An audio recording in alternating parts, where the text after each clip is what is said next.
আসসালামু আলাইকুম সবাইকে। দেখতে দেখতে আমরা নিউটনীয় বলবিদ্যা অধ্যায়ের তৃতীয় লাইভে চলে এসেছি। তো আমাদের শর্ট সিলেবাসের নিউটনীয় বলবিদ্যা অধ্যায়টা অনেক গুরুত্বপূর্ণ একটা অধ্যায়। যতগুলো অধ্যায় আছে তার মধ্যে আমরা প্রথম দুইটা লাইভে কি কি কভার করেছি।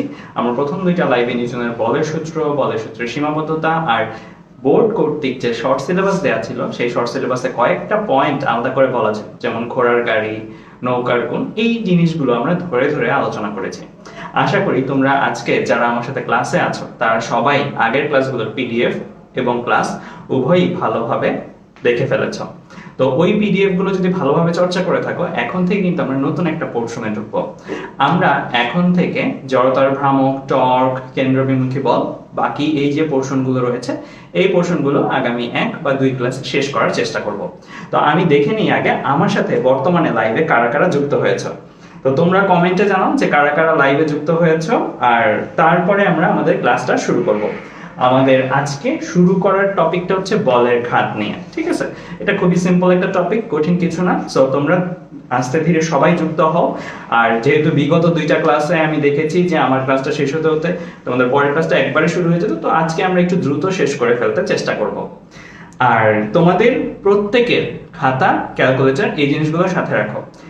আগের ক্লাসগুলোতেও আমি যে ইনস্ট্রাকশন দিয়েছি সেটা এখনো বলবৎ রয়েছে। যেমন আমার ক্লাসগুলোর সময় তোমরা স্লাইডে যে জিনিসগুলো আছে ওগুলো দেখে দেখে তুলতে হবে না, কারণ ক্লাস শেষ হওয়ার সাথে সাথে আমি স্লাইডটা তোমাদের দিয়ে দিব।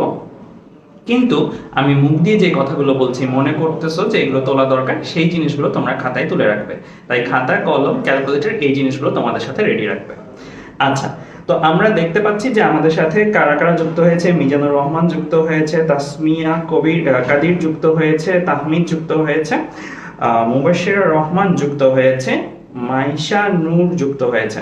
তো অনেকেই তোমরা যুক্ত হচ্ছে আমার সাথে। জুনায়েদ যুক্ত হচ্ছে, কাফি যুক্ত হয়েছে।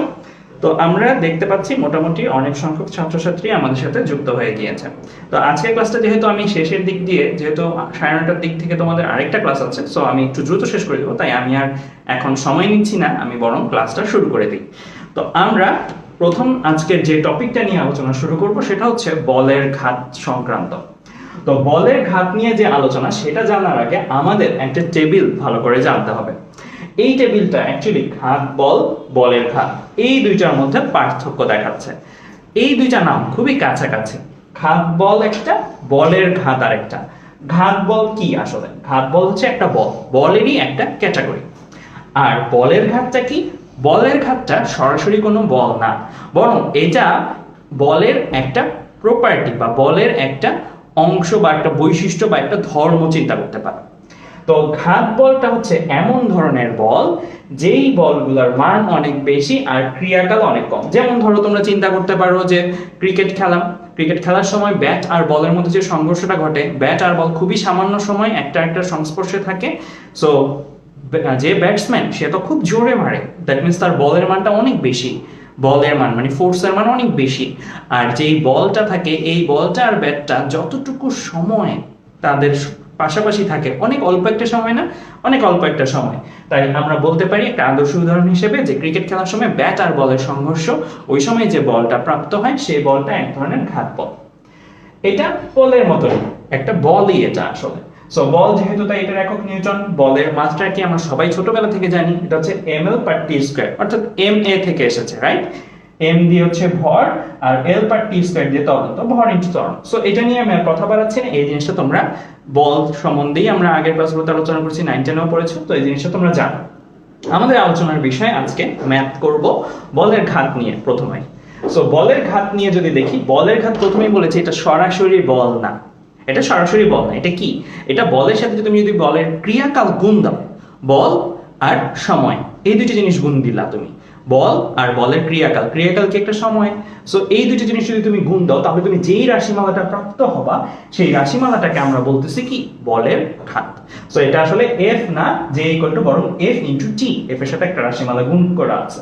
সো তার মানে আমি বলতে পারি যে ঘাত বল আর বলের ঘাত নাম কাছাকাছি হলো, দুটো জিনিস এক না। একটা সরাসরি বল, একটা সরাসরি বল না, বলের সাথে সময় গুণ করা। এটার মাত্রা কি হবে?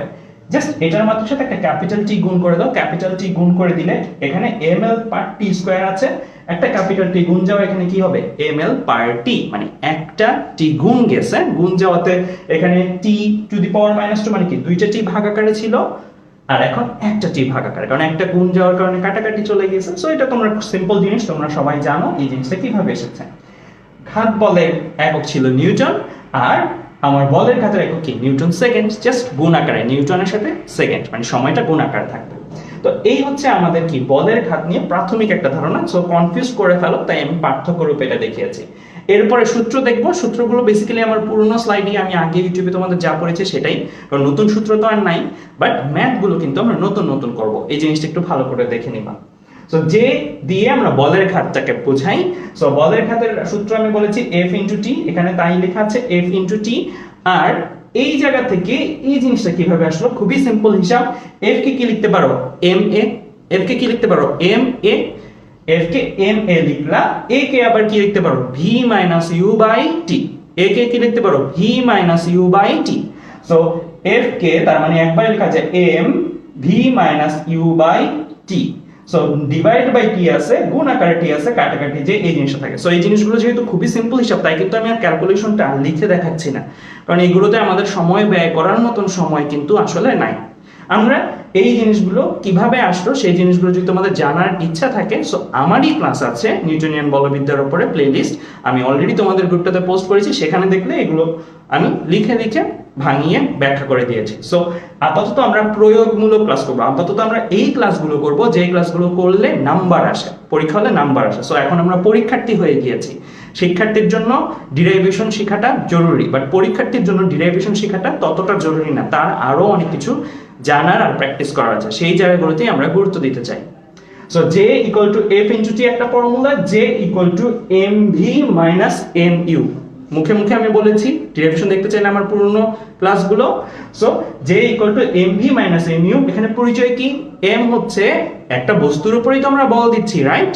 সো যেই বস্তুর উপর বল দিচ্ছি সেই বস্তুর ভর, v কি বল দেওয়ার পরে বেগ চেঞ্জ হয়ে যায়, সো যেই চেঞ্জ হওয়ার পরে যেই বেগটা সেটা হচ্ছে v, ইউ কি বল দেওয়ার আগে যে বেগটা থাকে সেটা, দ্যাট মিন্স একটা বস্তু আছে, এই বস্তুটার ভর m, আমি বল দেওয়ার আগে তার একটা বেগ ছিল চলতেছিল সেটা হচ্ছে ইউ, বল দেওয়ার পরে এটার বেগটা কি চেঞ্জ হয়ে গেছে, চেঞ্জ হয়ে যেই বেগটা দাঁড়াইছে এটাকে বলবো এটার কি v।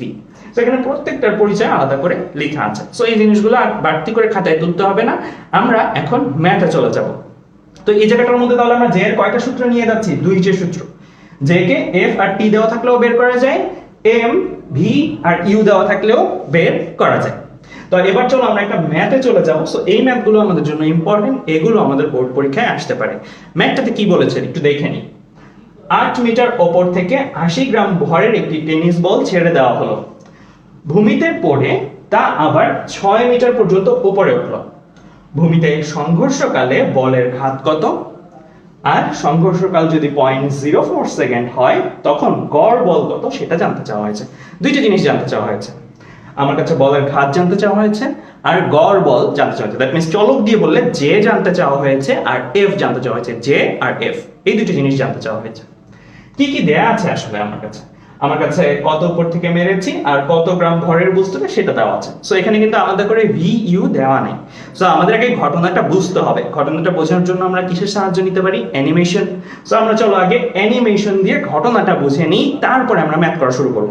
মাথায় রাখো পরীক্ষা হলে তো আর অ্যানিমেশন নাই তোমার সাথে, বাট পরীক্ষা হলে অ্যানিমেশন নাই, তাও কেন আমি অ্যানিমেশন দেখাই, কারণ এটা যেন তোমার চিন্তাটাকে আরো প্রশস্ত করে। কারণ প্রশ্ন যখন এই সকল উত্তর করবা, এই ফিগারটা পরীক্ষায় নাও দেওয়া থাকতে পারে, শুধু এই বাংলা লেখাটা লেখা থাকবে, বাট এই ফিগারটা কি কিরকম হতে পারে এই ইমাজিনেশন গুলো কিন্তু তোমাদের থেকে আসতে হবে, তোমাদের থেকে চিন্তা করতে হবে কি হচ্ছে। সো যত বেশি তুমি অ্যাকচুয়ালি ভিজুয়ালাইজ করতে পারবা পরীক্ষা হলে জিনিসটা, তত আসলে কি তুমি ম্যাথে দ্রুত পারফর্ম করতে পারবা, অ্যাকুরেটলি পারফর্ম করতে পারবা। তো আমরা ভিজুয়ালাইজেশনটা একটু দেখি। সো এটা আমার সেই বলটা, ধরে নাও এটা আমার 80 গ্রাম ভরের বলটা, টেনিস বল 8 মিটার উপরে আছে, 8 মিটার উপরে আছে, এটা হচ্ছে ভূমি। সো কি হলো, এই বলটাকে যখন ছেড়ে দিলাম তখন এই বলটা কি উপর থেকে স্বাভাবিকভাবে গ্র্যাভিটির কারণে নিচে পড়বে। সো যখন তাকে ছেড়ে দিছি তখন তার বেগ কত ছিল, 0, রাইট? কোনো বেগ বলা ছিল না, দ্যাট মিন্স বেগ 0 ছিল, রাইট? এরপরে সে যখন পড়লো, পড়ার সময় কি তার ত্বরণের কারণে বেগের মান কি, অভিকর্ষ ত্বরণের মানে কারণে বেগের মান কি বৃদ্ধি পেয়েছে, রাইট? সো বেগের বলটার যে বেগটা এটা ইউ থেকে বেড়ে বেড়ে বেড়ে বেড়ে কি হবে, ভি হবে, ঠিক আছে? সো আমরা যদি এখন দেখি যে এই কি শুধু পড়ে বসে গেছে, না, প্রশ্নে কি বলা আছে, প্রশ্নে বলা আছে ভূমিতে পড়ে, তা আবার 6 মিটার পর্যন্ত পড়লো, দ্যাট মিন্স একটা বাউন্স করলো, রাইট, এখানে পড়ে বাউন্স করে আবার উপরে, তার মানে অ্যানিমেশনের পরের সিনটা কিরকম, পরের সিনটা হচ্ছে এইরকম। তাহলে আবার আমি একটু দেখাই অ্যানিমেশনটা প্রথম থেকে, আবার প্রথম থেকে একটু দেখাই। সো প্রথমে বলটা এখানে ছিল, ইউ বেগ ধরে নিয়েছিল, পড়লো, পড়ার এই মুহূর্তটাতে তার বেগ কত হয়েছে, আমি ধরে নিলাম ভি, তারপর বাউন্স করলো, বাউন্স করে সে কি এই জায়গায় উপরে উঠছে। এখন একটু চিন্তা করে দেখো, সে যখন পড়লো, পড়ার মুহূর্তে তার বেগ হচ্ছে ভি, বাউন্স করে সে যখন উপরে উঠতেছিল, বাউন্স করে সে যখন উপরে উঠতেছিল, তখন কিন্তু তার বেগ আরেকটা বেগ হবে, তাই না? বাউন্স করে যখন উপরে উঠতেছিল, তো যখন সে পড়লো, পড়ার ঠিক আগ মুহূর্তে তার বেগ হচ্ছে ভি নিচের দিকে, আর বাউন্স করে সে যখন উপরে উঠলো, তখন কত বেগ নিয়ে উপরে উঠলো, তখন সে ভি প্রাইম বেগ নিয়ে উপরে উঠলো। তাহলে এখানে কয়টা বেগ আমি তোমাদের সাথে ইন্ট্রোডিউস করলাম? 3টা। ইউ যে বেগ নিয়ে সে পড়ে, এটা সম্বন্ধে কিছু বলা নাই প্রশ্ন।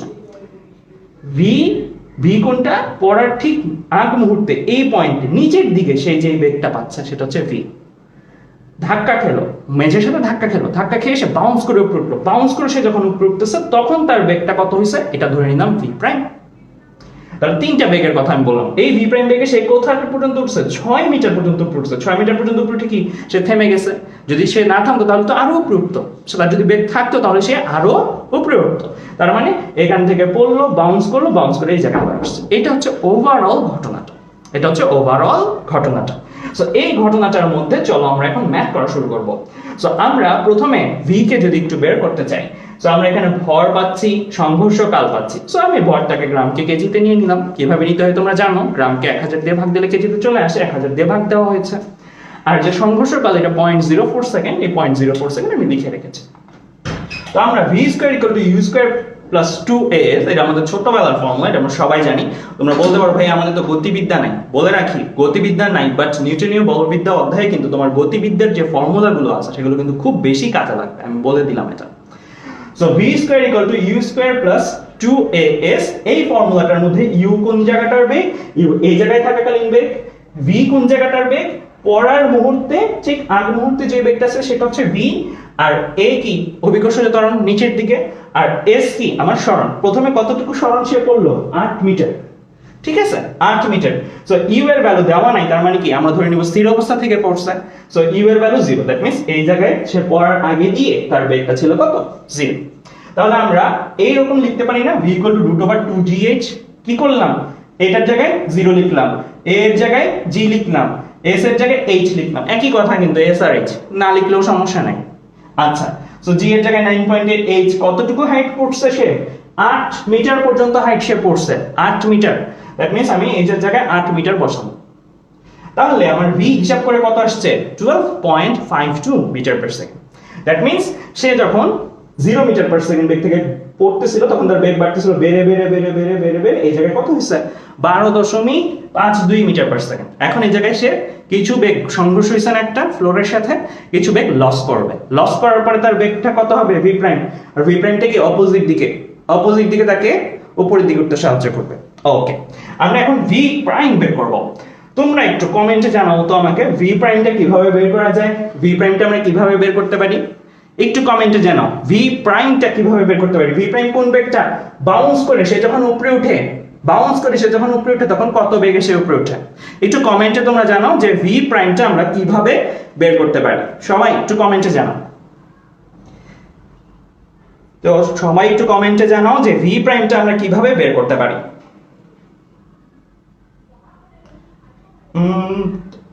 কমেন্ট করতেছো অনেকেই, তো এখানে দেখলাম যে সবাই একটু কমেন্টে জানাও যে কিভাবে আমরা ভি প্রাইমটা বের করতে পারি। ইজি কিন্তু, একদম ইজি। তোমাদের থেকে কিন্তু উত্তর চলে আসা উচিত, কিন্তু আমি কোনো উত্তর কিন্তু এখনো দেখতেছি না। যেহেতু আমাদের সময় কম, আমরা খুব বেশি সময় নিতে পারবো না, তো আমি সলিউশনে চলে যাই। সো ভি প্রাইমটা যদি বের করতে চাই, খুবই ইজি, হয়তো অনেকেই পারতাম, জাস্ট লিখতে পারবো নাই। সো ভি প্রাইমটা হচ্ছে এভাবে চিন্তা করা যায় যে আমরা এই ক্ষেত্রে যখন ফেলেছিলাম তখন এটা পড়ন্ত বস্তু, যখন উপরে উঠতেছে সে তখন সেটাকে নিক্ষিপ্ত বস্তুর মতো চিন্তা করা যায়। নিক্ষিপ্ত বস্তু যার আদিবেগ কত, ভি প্রাইম, চিন্তা করতে পারি, তাই না? সো এটাকে নিক্ষিপ্ত বস্তুর মতো চিন্তা করলে এই ভি প্রাইম বেগে ছুঁড়ে মারা হয়েছে, ছুঁড়ে মেরে সে কতটুকু উপরে উঠে যে বেগ 0 হয়েছে, 6 মিটার পর্যন্ত উপরে উঠে, তার মানে 6 মিটার পর্যন্ত উপরে উঠে তার বেগটা কত হয়েছে, 0 হয়ে গেছে। তাই না? সো এই ঘটনাটাতে নিচ থেকে উপরে ওঠা পর্যন্ত এটা আদি বেগ, এটা শেষ বেগ। আদি বেগ ভি প্রাইম বের করব, শেষ বেগ 0 জানি। কতটুকু হাইট উঠছে 6 মিটার, এই জিনিসটা কিন্তু আমরা জানি। তাহলে আমরা ফর্মুলা দিতে পারি, আবার যদি বলটি ভি প্রাইম বেগে 6 মিটার উপরে ওঠে, আবার যদি বলটি ভি প্রাইম বেগে 6 মিটার পর্যন্ত উপরে ওঠে, তাহলে আমরা আবারও v square equal two u square plus 2s এই ফর্মুলাটা ইউজ করব। কিন্তু এখন শেষ বেগ কত? এখন শেষ বেগ 0, কারণ আমরা কতটুকু ঘটনা নিয়ে কাজ করতেছি, এখান থেকে এ পর্যন্ত ওঠা পর্যন্ত, এখান থেকে এ পর্যন্ত ওঠার সময় এটা আদি, আর শেষ কত? 0। তাই শেষের জায়গায় 0 লিখছি, আদির জায়গায় v প্রাইম লিখছি। ওকে, মাইনাস 2gh। কেন মাইনাসটা আসলো? কারণ এখন আমরা নিক্ষিপ্ত বস্তু হিসেবে চিন্তা করতেছি। আগে কি চিন্তা করছিলাম? আগে পড়ন্ত বস্তু উপর থেকে পড়ছে, এখন নিক্ষিপ্ত বস্তু নিচ থেকে উপরে, তাই মাইনাসটা। সো এখন এই জায়গাটার মধ্যে আমরা কাকে বের করব? আমরা v প্রাইম কে বের করব। h কত? এই ঘটনাটার জন্য h কত? নিচ থেকে যখন উপরে উঠে 6 মিটার, 6 মিটার। সো আমরা যদি এখান থেকে v প্রাইম বের করি, পক্ষান্তর করে দেখতেই পারতেছো এখান থেকে এই লাইনটা কিভাবে আসছে, ইজি। পক্ষান্তর করলাম, এইটার জায়গায় এখন কত বসাবো? 6 বসাইলাম, আমার কত আসলো? 10.84 মিটার পার সেকেন্ড। তার মানে ঘটনাটা কি দাঁড়ালো? 0 মিটার পার সেকেন্ড বেগে ছেড়ে দিছিলাম, পড়ছে কত বেগে পড়ছে, মানে পড়ার সময় শেষ মুহূর্তে কত বেগে গেছে? 12.52। 12.52 বেগে সে ফ্লোরের সাথে ধাক্কা খেলো, ধাক্কা খেয়ে সে উপরে ওঠা শুরু করলো। কত বেগে উপরে ওঠা শুরু করলো? 10.84 মিটার পার সেকেন্ড বেগে। তাহলে ফ্লোরে হিট করার আগে তার বেগ কত ছিল? বেগ ছিল 12.52। ফ্লোরে হিট করে উপরে সে যখন ওঠে তখন তার বেগ কত ছিল? 10.84। কিছু বেগ কি হয়ে গেছে? ফ্লোরে সংঘর্ষের সময় লস হয়ে গেছে, এইভাবে চিন্তা করতে পারি, তাই না? আসলে লস হয় নাই, মানে আমার যে আগে ভরবেগ পরের ভরবেগ চিন্তা করলে লস হবে না, বাট এখানে কিছু বেগ কি হয়ে গেছে? নাই হয়ে গেছে, রাইট? ওকে, তো এখন আমরা এখানে 12.52 10.84 পেলাম। আমাদের বের করতে হবে কি? আমাদের বের করতে হবে দুইটা জিনিস, একটা হচ্ছে জে আর একটা হচ্ছে এফ। সো যেটা যদি বের করতে চাই, আমি সংঘর্ষের আগে মানে ফ্লোরে ধাক্কা খাওয়ার আগে বেগটা যেটা, সেটাকে আমরা বলতে পারি এটা আমার ইউ এর মতন কাজ করবে, সংঘর্ষের আগের বেগ। আর এটা কি? সংঘর্ষের পরে উপরে ওঠার সময় যে বেগটা 10.84, এটাকে আমরা ভি এর মতন চিন্তা করতে পারি। সো এটা হচ্ছে আমার ইউ, এটা হচ্ছে আমার ভি। যদি চিন্তা করি, জে এর একটা ফর্মুলা শিখছিলাম না, J equal to mv minus mu, V লাগে ইউ লাগে। সো আমরা কিন্তু এটাকে ইউ হিসেবে চিন্তা করতে পারি সংঘর্ষের আগে, মানে এই যে সংঘর্ষের আগে তার বেগ, আর এটাকে ভি হিসেবে চিন্তা করতে পারি সংঘর্ষের পরে তার বেগ। ওকে, তাহলে 12.52 আর 10.84 মিটার পার সেকেন্ড। সো আমরা এখান থেকে যদি চিন্তা করি, এখানে শেষ বেগ v প্রাইম ইকুয়াল টু কত? 10.84 মিটার পার সেকেন্ড, আর আদি বেগ কত? v equal to 12.52 metre per second. But আমি কি করছি? এখানে একটা মাইনাস। কি কারণে মাইনাস দিছি বুঝতেই পারতেছো? আমাদের ডিরেকশন নিয়ে কাজ করতে হবে। একটা তো নিচে, তাই না? v নিচের দিকে, আর v প্রাইম কোন দিকে? উপরের দিকে। সো নিচের দিকের জিনিসটাকে যদি মাইনাস বলি, উপরেরটাকে প্লাস বলতে হবে, উপরেরটাকে প্লাস বলে নিচেরটাকে মাইনাস বলতে হবে। তাই আমরা ভি প্রাইম মানে যেটা উপরের দিকে সেটাকে প্লাস বলছি, আর ভি যেটা নিচের দিকে সেটাকে কি বলছি? মাইনাস বলছি। সো আমরা যদি এই ক্ষেত্রে দেখি, এই ক্ষেত্রে আমরা কি বলতে পারবো? বলের ঘাত J ইকুয়াল টু কি? mv minus mu, mv minus mu, অর্থাৎ m কমন নিলে v প্রাইম মাইনাস v, অর্থাৎ v এর জায়গায় আমরা কাকে বসাইছি? v এর জায়গায় আমরা v প্রাইম কে বসাইছি। u এর জায়গায় আমরা কাকে বসাইছি? আমাদের আগের যে v, আগের v কে u হিসেবে বসাইছি। সো আমরা m v prime minus v যদি লিখি, তাহলে এখান থেকে আমরা কিন্তু m এর ফর্মুলা বসাই দিতে পারি, m এর মান বসাই দিতে পারি, বসাই দিলাম। v প্রাইম এর মান বসাই দিলাম, v এর মান বসাই দিলাম। বাট খেয়াল রাখতে হবে, এটা হচ্ছে ফর্মুলার মাইনাস, আর এটা হচ্ছে v এর মানের মাইনাস। এটা নিচের দিকে বলে এই মাইনাসটা আসছে, এটা হচ্ছে ফর্মুলা থেকে। তাহলে এখানে আমার ভ্যালু কত আসছে? 1.87 KG metre per second, 1.87 KG metre per second. Okay, তাহলে 1.87 কেজি মিটার পার সেকেন্ড, এই যে ভ্যালুটা আসলো, এই ভ্যালুটা আমার কি? এই ভ্যালুটাই আমার বলের ঘাত হিসেবে কাজ করবে। সো এই জায়গাটার মধ্যে কিন্তু একটু আলোচনাটা খেয়াল রাখতে হবে যে এখানে কিন্তু ভরবেগের পরিবর্তন হচ্ছে, ঠিক আছে? ভরবেগের পরিবর্তনটাই কিন্তু অ্যাকচুয়ালি কি? বলের ঘাত হিসেবে কাজ করে। ভরবেগের সংরক্ষণ সূত্র যে সবসময় প্রতিপালিত হবে তাও কিন্তু না, প্রতিপালিত নাও হতে পারে। যেই জায়গাগুলোতে আমার বলের ঘাত আছে সেই জায়গাগুলোতে কিন্তু ভরবেগের পরিবর্তন থাকে, ঠিক আছে? আচ্ছা, তো এবার আমি চলে আসি আমাদের গড় বলটা যদি হিসাব করি। গড় বল আমরা ফর্মুলা আরেকটা দেখছিলাম, J equal to F into T। So F কত আসবে? F equal to J by T। So J এর ফর্মুলা আমি বসাইলাম, J এর ভ্যালু আমি বসাইলাম, T এর ভ্যালু আমি বসাইলাম। বসানোর পরে আমার F এর ভ্যালু কত আসছে? 46.75 নিউটন। অর্থাৎ আমরা কিন্তু দুইটা জিনিসই পেয়ে গেছি। আমাদের যেই দুইটা জিনিস দরকার ছিল, J বের করা পেয়ে গেছি, F বের করা পেয়ে গেছি। সো এই ম্যাথটা নিয়ে কারো কোনো কনফিউশন আছে কিনা কমেন্টে জানাও, কমেন্টে জানালে আমরা দেখতে পাবো যে আসলে তোমাদের কারো কোনো জায়গায় প্রবলেম আছে কিনা। কমেন্টে জানাও তোমাদের কারো কোনো জায়গায় প্রবলেম আছে কিনা এই ম্যাথটা রিলেটেড, কমেন্টে জানাও সবাই। আমরা দেখতে পারতেছি যে আজমাইন কমেন্ট করতেছো, তারপরে মোকাররম হুসেন কমেন্ট করতেছো।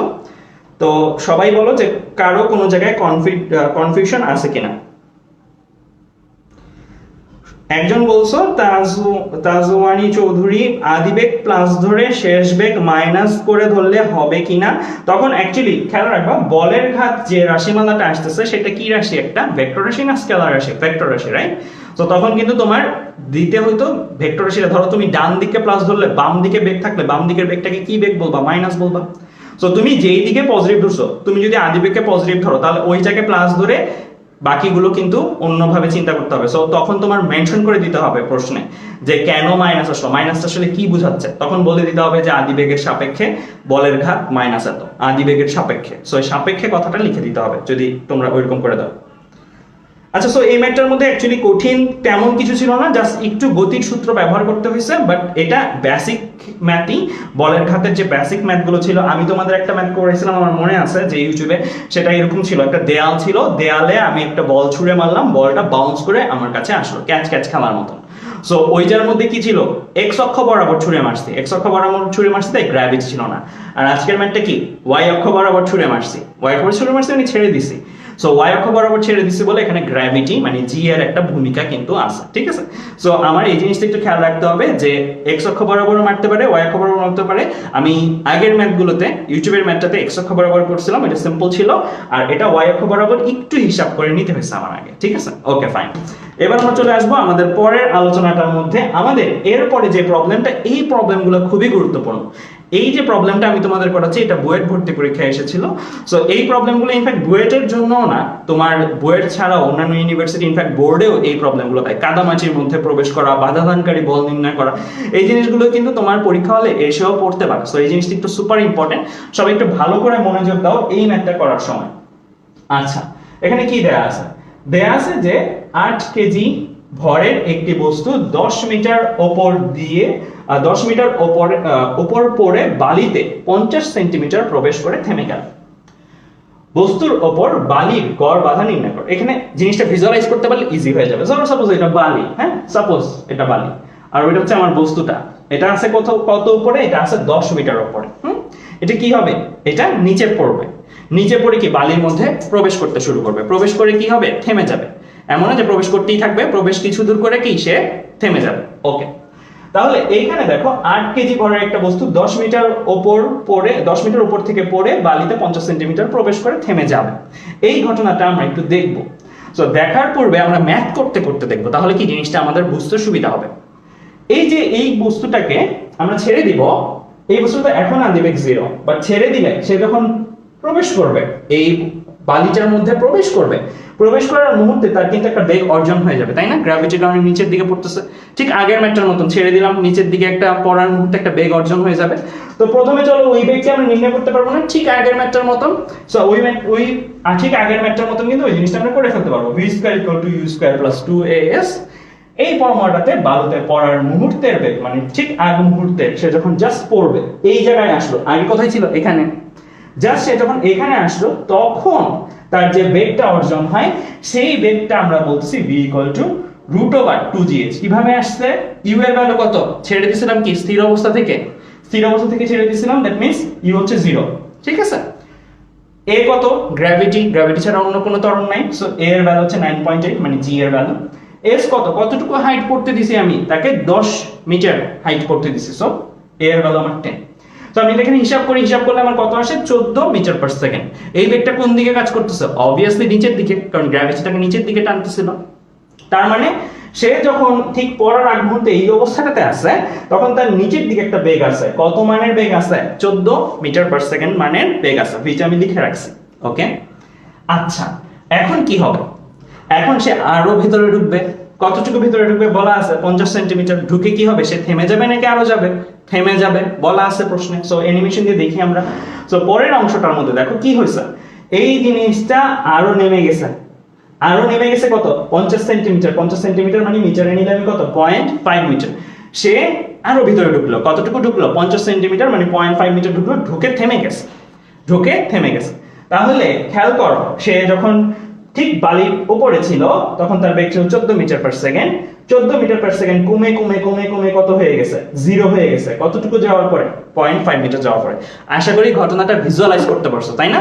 ওকে, এখন আমরা যেটা বের করতে পারি, যেহেতু বালির মধ্যে বেগের মানটা 14 মিটার পার সেকেন্ড থেকে, এই জায়গায় 14 ছিল, 14 মিটার পার সেকেন্ড থেকে এই জায়গায় 0 হয়ে গেছে, কমে গেছে, বেগের মানে একটা পরিবর্তন হয়েছে। সো বেগের মানে একটা পরিবর্তন থাকলে বেগের পরিবর্তনের হার একটা ত্বরণ অবশ্যই থাকবে, আর আমরা সেই ত্বরণটা কিন্তু হিসাব করতে পারি।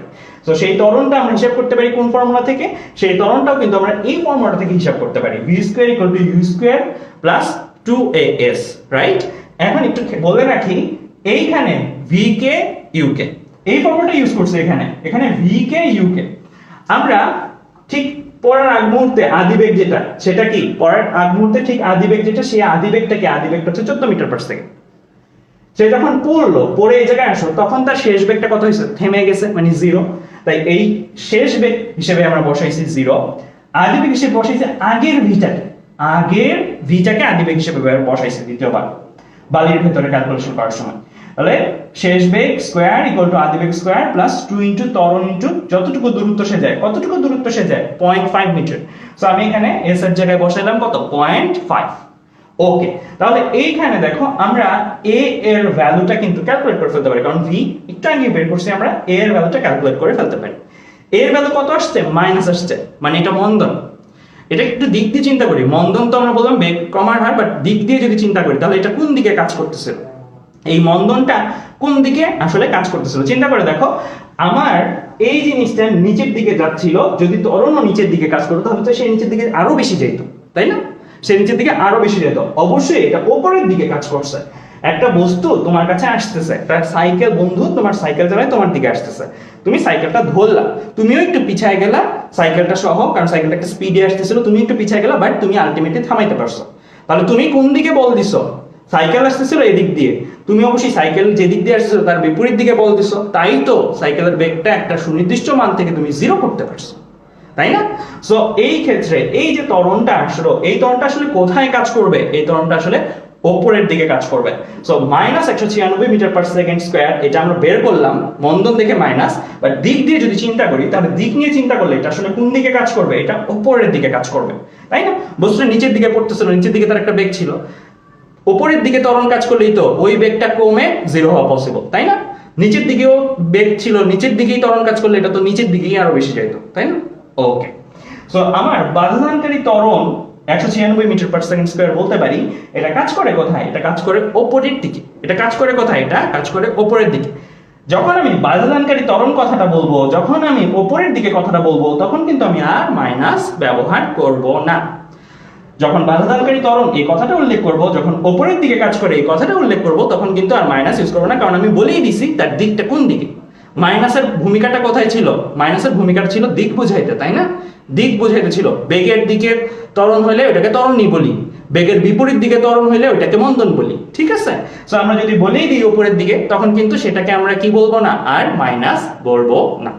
ওকে, তো বাধাদানকারী ত্বরণ যেটা আমরা বলবো কত 196 মিটার পার সেকেন্ড স্কয়ার, কোনো মাইনাস দিব না, এটা উপরের দিকে কাজ করছে, আমি ডিরেকশনটা বলে দিছি। ওকে, সো আমরা এই পর্যন্ত আলোচনা আশা করি সবাই বুঝছি, তেমন কঠিন কিছু ছিল না, যদি একটু আগের কথাগুলো মনোযোগ দিয়ে শুনে থাকো। তো এবার আমরা যেটা বের করতে চাচ্ছি, আমরা বের করতে চাচ্ছি বলের মান, আমরা বের করতে চাচ্ছি বল এর মান। বাট বলের মান ভাবতে পারো ত্বরণ আছে, ভর দিয়ে গুণ দিয়ে দিব হয়ে যাবে, তা না, কারণ গ্র্যাভিটিও কিন্তু এখানে ভূমিকা রাখে। যেহেতু এটা ওয়াই অক্ষ বরাবর ঘটনা হইতেছে, শুধু এই ত্বরণ না, গ্র্যাভিটিরও একটা ভূমিকা এখানে থাকবে, ঠিক আছে? কারণ তার ওজনও একটা ফোর্স, এখানে বাধাদানকারী ফোর্স ছাড়া তার ওজন ফোর্সটাও কিন্তু এখানে জড়িত। সো এই ম্যাথগুলো করার সময় তাই সরাসরি আমরা ত্বরণ পাইলাম, ভর দিয়ে গুণ দিয়ে দিলাম হবে না। এই ম্যাথগুলো করার সময় আমার কি করতে হবে, ওজন প্রতিক্রিয়া নিয়ে চিন্তা করতে হবে। একটু চিন্তাটা শিখাই তোমাদেরকে। এই রাস্তাটা কতটুকু নামছে 0.5 মিটার মানে 50 সেন্টিমিটার। এই রাস্তা জুড়ে তার উপরে ত্বরণ কত ছিল? ত্বরণ ছিল 196 মিটার পার সেকেন্ড স্কয়ার। কোথায় ছিল ত্বরণটা? উপরের দিকে ছিল ত্বরণটা। তার মানে সে যখন পড়তেছিল ত্বরণ কাজ করতেছিল উপরের দিকে। আমি লিফটের একটা ভিডিও করছিলাম, এই ভিডিওটা তোমাদের একটা প্লেলিস্টেও দিছিলাম, গ্রিন স্ক্রিনের ভিডিওটা ছিল। ওই ভিডিওটার মধ্যেও কিন্তু তোমরা আইডিয়া পাবা যে আসলে কিভাবে ভাইয়া আর আর ডাব্লিউ দেয়। সো আর আর ডাব্লিউ একটু ছোট্ট করে আলোচনাটা বলে নিই, যারা ডিটেইলসে জানতে চাও লিফটের ওই ভিডিওটা দেখবা, ক্লিয়ার হয়ে যাবে। তো আমি ছোট করে এখানে একটু বলি। এই বস্তুটার জন্য আমরা কি করব? ওজনের দিক দেখাবো, প্রতিক্রিয়া বলের দিক দেখাবো। এটা খুবই সিম্পল, কারণ এটা সমতলের মধ্যে পড়ছে।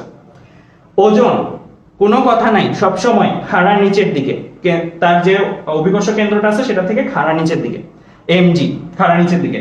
প্রতিক্রিয়া বল যদি সমতলে থাকে, সমতল থাকলে যেই তলটা আছে সেই তলের লম্ব বরাবর উপরের দিকে, সেই তলের লম্ব বরাবর উপরের দিকে। সে সমতলে আছে, সমতলের লম্ব মানে কি?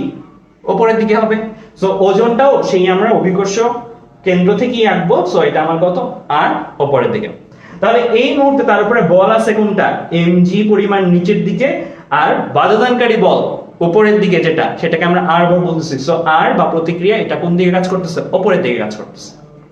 ওকে, এই পড়ার মুহূর্তে তার উপরে নেট ত্বরণ কত ছিল? 196 metre per second square. Net ত্বরণ কত ছিল? 196 মিটার পার সেকেন্ড স্কয়ার। আমার বের করতে হবে কি? আমার বের করতে হবে mg কে নাকি r কে? আমার বের করতে হবে কিন্তু r কে। আমার বের করতে হবে কিন্তু r টাকে। সো এইটার জন্য তোমাদের যেটা করতে হবে এই সকল ম্যাথগুলোতে, এটা মনে রাখবা, সামেশন অফ fy করতে হবে। বাধাদানকারী ত্বরণ এই কাদার মধ্যে ঢুকে যাচ্ছে, চোরাবালির মধ্যে ঢুকে যাচ্ছে, এই ম্যাথগুলোর ক্ষেত্রে summation of fy equal to ma এটা দিতে হবে। Summation of fy equal to ma। a কি? পড়ার মুহূর্তে যেই ত্বরণটা তার উপরে প্রযুক্ত ছিল, যেই ত্বরণটা তার উপরে প্রযুক্ত ছিল, এটা কত? 196 metre per second square. So পড়ার মুহূর্তে যেই ত্বরণটা তার উপরে প্রযুক্ত ছিল এটা 196 metre per second square.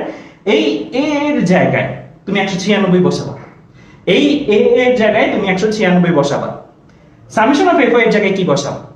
Summation of fy y অক্ষ বরাবর বলের লব্ধি।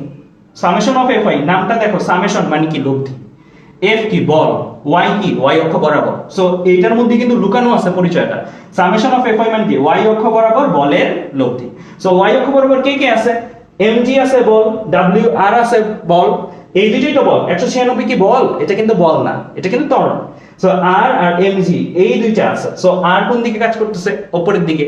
আমরা এখানে কাকে পজিটিভ ধরছি? উপরের দিকে পজিটিভ ধরি। সব সময় এই সকল ম্যাথগুলোর ক্ষেত্রে উপরের দিকে পজিটিভ ধরি, তাহলে ভুল যায় না। ঠিক আছে? সো তোমাদেরকেও সাজেস্ট করব উপরের দিকেই পজিটিভ ধরো।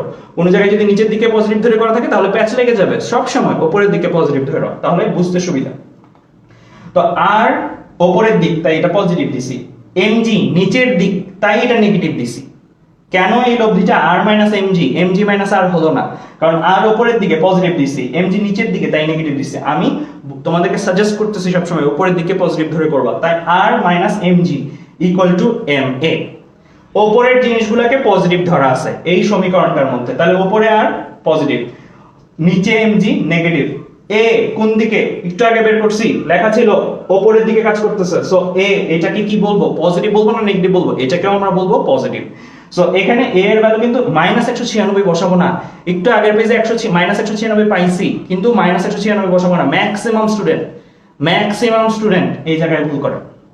ম্যাক্সিমাম স্টুডেন্ট এই জায়গায় ভুল করে। সো যদি উপরের দিকে পজিটিভ ধরো তাহলে a এর আগে ভ্যালু আসুক না -196, ওটা তো নিচের দিকে সাপেক্ষে চিন্তা করলে -196, বাট উপরের দিকে সাপেক্ষে চিন্তা করলে শুধু 196। সো a এর ভ্যালু আমরা 196 বসাবো, শুধু ভ্যালুটা বসাবো। সো আমার এখানে টার্গেট কি বের করা? r কে বের করা। m দেওয়া আছে না 8 কেজি, g মুখস্থ আছে না 9.8, m 8 কেজি, a বের করছি 196 প্লাস মাইনাস না। তাহলে আমরা যদি বসাই তাহলে কিন্তু আমরা r পেয়ে যাব। r কত? r equal to m g plus a। So m এর মতন থাকবে, g এর জায়গায় 9.8, a এর জায়গায় আমরা 196 শুধু ভ্যালু পজিটিভ সেটা বসালাম। বসাইলে গুণ করলে আমার কত আসে? 1646.4 নিউটন। 1646.4 নিউটন। এইটা হচ্ছে আমার বাধাদানকারী বল হিসেবে কাজ করবে। তাহলে এই ম্যাথগুলো করার ক্ষেত্রে তোমাদেরকে একটু স্টেপ বলে দিই, কারণ এই ম্যাথগুলো খুবই ইম্পর্টেন্ট। আমি আবার একটু আগে যে স্টেপগুলো বলে দিই। তাহলে প্রথমে কি করছি আমি? প্রথমে এই ম্যাথগুলো করার ক্ষেত্রে তুমি ফিগারটা চিন্তা করবে। যেখান থেকে ছেড়ে দেওয়া হয়েছে এরকম একটা ফিগার চিন্তা করবো, আচ্ছা ঠিক আছে এখান থেকে ছেড়ে দেওয়া হয়েছে, ছেড়ে দেওয়ার সময় বালু বা চোরা বালু বা যাই থাকুক না কেন নিচে কাদামাটি, সেটাতে প্রবেশের আগ মুহূর্তে তার বেগটা কত সেই বেগটা বের করা। তো প্রথম কাজ হচ্ছে প্রবেশের আগ মুহূর্তে তার বেগটা বের করা, এটা ফার্স্ট কাজ। সেকেন্ড কাজ, প্রবেশ করার পর তো থামবে সে, তাই না, চলতেই তো থাকবে না, থামবে অবশ্যই। সো প্রবেশ করার মুহূর্ত থেকে থামা পর্যন্ত যেই ত্বরণটা কাজ করে সেই ত্বরণটা তারপরে তুমি বের করবে। সো প্রবেশ করার মুহূর্ত থেকে থামা পর্যন্ত বালি বা কাদামাটির ভেতরে যেটা ঘটবে সেই থামা পর্যন্ত যে ত্বরণটা হবে সেই ত্বরণটা বের করবা, শেষ বেগ 0 ধরে আদি বেগ প্রবেশ করার আগ মুহূর্তের বেগ ধরে বের করবা। ওইটার ভ্যালু মাইনাস আসবে, মাইনাস থাকলেও লাস্টে বলে দিবা বাধা দানকারী ত্বরণ, তখন আর মাইনাস নিবে না, প্লাস হিসেবে চিন্তা করো, plus 196 metre per second square plus হিসেবে চিন্তা করো, আর লিখে দিবা এটা উপরের দিকে কাজ। তারপরে এতটুকু পর্যন্ত কাজ শেষ। কি কি করছি, পরের মুহূর্তের বেগ বের করছি, পড়ার মুহূর্ত থেকে কাদামাটির ভেতরে বা চোরাবালির ভেতরে তার যে ত্বরণটা আছে সেই ত্বরণটা বের করছি, মাইনাসে আসছিল, মাইনাস নেই নাই, লাস্টে বাধাদানকারী আর উপরে লিখে মাইনাসটা লিখি নাই। এরপরে কি করলাম, এরপরে আমি সামেশন অফ Fy বের করছি। সামেশন অফ Fy এর ক্ষেত্রে W আর mg থাকে সাধারণত, আর আর mg থাকে সাধারণত, আর কিছু থাকে না। সো সব সময় এটা r mg হয়, বেশিরভাগ ম্যাথের ক্ষেত্রে r mg ma, r mg ma লিখলা। এর জায়গায় একটু আগে যেটা বের করছো এটা শুধু ভ্যালু বসাবা, কারণ উপরের দিকে প্লাস ধরছো। m এর জায়গায় ভরের ভ্যালু বসাবা, g এর জায়গায় 9.8 বসাবা, বের করবা কাকে, r কে। r ই হচ্ছে কি তোমার বাধাদানকারী বল। সো এই ম্যাথটা কিন্তু আমি তোমাদেরকে একটা টেম্পলেটের মতো মনে রাখাই দিলাম। v বের করি প্রথমে, a বের করি, তারপরে সামেশন অফ Fy করি, সামেশন অফ Fy থেকে r বের করি, শেষ। সো এই ম্যাথটা তোমরা বুঝছো কিনা সবাই একটু কমেন্টে জানাও। এই ম্যাথটা আমি যেটা দেখাইলাম স্টেপ বাই স্টেপ, এটা বুঝছো কিনা। এই ম্যাথটা খুবই ইম্পর্টেন্ট, আজকে হোক কালকে হোক একটা না একটা পরীক্ষায় পাবা আমার মনে হচ্ছে, কারণ এই ম্যাথগুলো আসে তোমাদের সিলেবাস শর্ট করে দেওয়ার পরে আসেই আসলে দেওয়ার মতন এই জিনিসগুলো, ঠিক আছে। সো এই ম্যাথটা বুঝছো কিনা, ওকে। তো সবাই জানাও কমেন্টে এই ম্যাথটা বুঝছো কিনা। আশ্বাস লিখছো জি তো নিচে, তাহলে জি নেগেটিভ ধরলাম না কেন, ধরছি তো জি নেগেটিভ, তো এই যে এটা নেগেটিভ না, নেগেটিভ ধরছি তো আমি, এটা তো নেগেটিভ, জি নিচের দিকে, তাই তো এই নেগেটিভটা ধরছি। আচ্ছা, তো এই ম্যাথটা কিন্তু আসার মতন, ঠিক আছে। সো এই ম্যাথটা কিন্তু আসার মতন। সো এই ম্যাথগুলো ভালো করে চিন্তা করবা। সো এই ম্যাথগুলো কিন্তু অনেক ভাবে আসে, ঠিক আছে। তোমার ধরো এরকম আসে যে হাতুড়ি পেরেক, হাতুড়ি দিয়ে পেরেকের মধ্যে গাঁথ দিছি, সো এরকম অনেক ভাবে আসতে পারে এটা, ওকে। সো অনেকগুলো ওয়েতে পসিবল, সো এই জায়গাটা একটু মাথায় রাখবেন, ওকে। এবার আমরা চলে আসবো আমাদের এরপরের রচনা। আমি এখন একটু তোমাদের সম্বন্ধে একটু কথা বলে নিই কয়েকটা জিনিস। সেটা হচ্ছে যে আমি কিন্তু অলরেডি তোমাদের যে ইউটিউবের ক্লাসগুলো আছে সেগুলোর মধ্যে জড়তা, জড়তার ভ্রামক, টর্ক, এই জিনিসগুলো কভার করছে। ওই জিনিসগুলো অনেকেই দেখো নাই, বাট আমি সাজেস্ট করব আজকে আমার এই ক্লাসটার পরে একটা সময় করে এই জিনিসটা দেখে নিবা। আমি বুধ বা বৃহস্পতিবার, তোমরা বলছিলাম প্রতি 10 দিন পরে একটা বন্ধ দিতে, বুধ বা বৃহস্পতিবার আমি সেই বন্ধটা অ্যারেঞ্জ করতেছি। সো যেদিন বন্ধটা থাকবে তোমাদের একটা কাজ আমি দিয়ে দিব, ওই ভিডিওগুলো দেখা, ভিডিও নাম্বার 32 থেকে 34 প্রবাবলি, বা 30 থেকে 34 জড়তা থেকে টর্ক পর্যন্ত যে আলোচনা, জড়তার ভ্রামক থেকে, এই ভিডিওগুলো তোমরা দেখে নিবা। এখন আমি একটু দ্রুত টানবো এই জায়গাটা, এই জায়গাগুলোর ডিটেলস এক্সপ্লেনেশন 4টা ক্লাসে, আলাদা 4টা ক্লাসে বোঝানো আছে। সো ওই ভিডিওগুলো কিন্তু দেখে নিবা, কারণ এক জিনিস আমি দুইবার রিপিট করতে চাচ্ছি না। আলটিমেটলি আমার টার্গেট হচ্ছে তোমাদের কাছে যত বেশি নলেজ দেওয়া যায়, যত বেশি পরিমাণে টাইপের নলেজ দেওয়া যায়। সো আমার যেহেতু এটা করাই আছে, ওইটা যেহেতু একটু দেখে নেওয়ার ব্যাপার, সো ওই জিনিসগুলো আমি একটু দ্রুত টানতেছি। অনেকেই বলতে পারো ভাই এই জিনিসগুলো একটু আবার আবার আবার, নো, এই জিনিসটা করবা না। ওই জিনিসটা তোমাদের আমি বলছি বুধ বা বৃহস্পতিবার একটা বন্ধ দিব, ওই বন্ধে অবশ্যই দেখে নিবা। আমরা এখানে কি দেখবো, ম্যাথ, স্পেসিফিকলি ম্যাথ দেখবো যেটা পরীক্ষায় কাজে লাগবে, ওকে। ম্যাথ বা পরীক্ষায় আসার মতন জিনিস আমি বলছি তোমাদের পরীক্ষার্থী হিসেবে তৈরি করা হচ্ছে এখানে, ওকে। তো ছোট্ট করে আমি বলবো জড়তা কি ছিল, এক্সাম্পলে চলে যাই, সংজ্ঞা তোমরা জানো, এক্সাম্পলে চলে যাই। এখানে একটা কার্ডবোর্ড আছে, উপরে একটা কয়েন আছে, টোকা দিলাম, কার্ডবোর্ড সরে গেল, কয়েন সরলো না। কয়েনটা স্থির ছিল, সে স্থির থাকতে চাইলো। কয়েন স্থির ছিল, সে স্থির থাকতে চাইলো। এই যে কয়েনের এই ধর্ম, এটাকেই বলি কি, কয়েনের জড়তা। এখন কয়েনের যে জড়তা, তুমি বলতে পারো ভাইয়া তাহলে কার্ডবোর্ডও তো স্থির ছিল, কার্ডবোর্ড কেন স্থির থাকতে চাইলো না? কার্ডবোর্ডের ভরটা, কার্ডের ভরটা আর কয়েনের ভরটা, অবভিয়াসলি কয়েনটা একটু ভারী। যতটা ভারী বেশি হয় কোনো বস্তু, তত তার জড়তার পরিমাণ বেশি হয়। তাহলে কয়েনের স্থির থাকলে তার স্থির থাকতে চাওয়ার প্রবণতা, কার্ডবোর্ড স্থির থাকলে কার্ডবোর্ডের স্থির থাকতে চাওয়ার প্রবণতা, দুইটা কি এক হবে? হবে না। কয়েন ভারী, তার মানে কয়েনের স্থির থাকতে চাওয়ার প্রবণতাটা একটু বেশি হবে, ঠিক আছে? কয়েনের এই প্রবণতাটা, এই চাহিদাটা একটু বেশি হবে, সে বেশি স্থির থাকতে চাবে, সে বেশি খাউড়া বলতে পারো, সে বেশি ব্যাধ, এভাবে চিন্তা করতে পারো। কয়েন যেটা করতেছে সে সবসময় সেটাই করতে যাবে, ঠিক আছে? কেন করতে যাবে? কারণ সে ভারী, সে ভারী। সো কয়েনের জায়গায় যদি ট্রাক থাকতো, তাই ট্রাক আরো বেশি ব্যাধ। ট্রাকের জায়গায় যদি এরোপ্লেন থাকতো, এরোপ্লেন আরো বেশি ব্যাধ। এভাবে চিন্তা করতে পারো। যত বেশি ভারী তত বেশি সে যেটা করতেছে সেটাই সে করতে চায়। এমন না যে সে সবসময় থাইমে থাকতে চায়। সে যদি থাইমে থাকে সে থাইমে থাকতে চায়, সে যদি চলমান থাকে সে চলমান থাকতে চায়, ঠিক আছে? একটা ট্রাক, একটা সাইকেল, দুইটাই তোমার দিকে আসতেছে, দুইটাই তোমার দিকে আসতেছে, সমান বেগে আসতেছে। ট্রাকও যে বেগে আসতেছে, সাইকেলও সমান বেগে আসতেছে, দুইটাই সমান বেগে আসতেছে। তুমি ট্রাকের সামনে দাঁড়ায় ট্রাকটাকে থামাইতে পারবা ইজিলি, নাকি সাইকেলের সামনে দাঁড়ায় সাইকেলটা থামাইতে পারবা ইজিলি? অবভিয়াসলি তোমরা ট্রাকের সামনে দাঁড়াইতেই যাবা না, সাইকেলের সামনে দাঁড়াইতে যাবা। দুইটার মধ্যে একটা অপশন দেওয়া হয়, কোনটার সামনে দাঁড়াবো? তুমি সাইকেলের সামনে দাঁড়াবো। কেন? সাইকেল হালকা। সাইকেল হালকা হইলে দুইটা তো একই বেগে আসতেছে, একই বেগ হইলো, যেটা হালকা সেটার জড়তাটা কম, সেটার জড়তাটা কম হতে সে গতিশীল থাকলেও সে গতিশীল থাকতে চায় যতখানি ট্রাক গতিশীল থাকলে, একই পরিমাণ গতিশীল থাকলে সে আরো বেশিখানি গতিশীল থাকতে চায়। মানে সাইকেলের তুলনায় তার গতিশীল ওই একই গতি বজায় রাখার প্রবণতাটা কিন্তু বেশি। তাই আমরা সাইকেলের সামনে দাঁড়ায় সাইকেলকে থামাইতে পারি, বা ট্রাকের সামনে দাঁড়ায় ট্রাককে থামাইতে পারি না, কারণ ট্রাক বেশি ব্যাধ। ওকে, আচ্ছা, এভাবে চিন্তা করতে পারো। তো আমরা এইভাবে যদি চিন্তা করি জড়তার বেলায়, যে চলার ক্ষেত্রে স্থির থাকলে স্থির থাকতে চাচ্ছে কে, গতিশীল থাকলে গতিশীল থাকতে চাচ্ছে কে, ওই অ্যামাউন্টটাকে ব্যয়দবি ইকুয়াল টু ওই ব্যয়দবির অ্যামাউন্টটাকে আমরা বলছি জড়তা।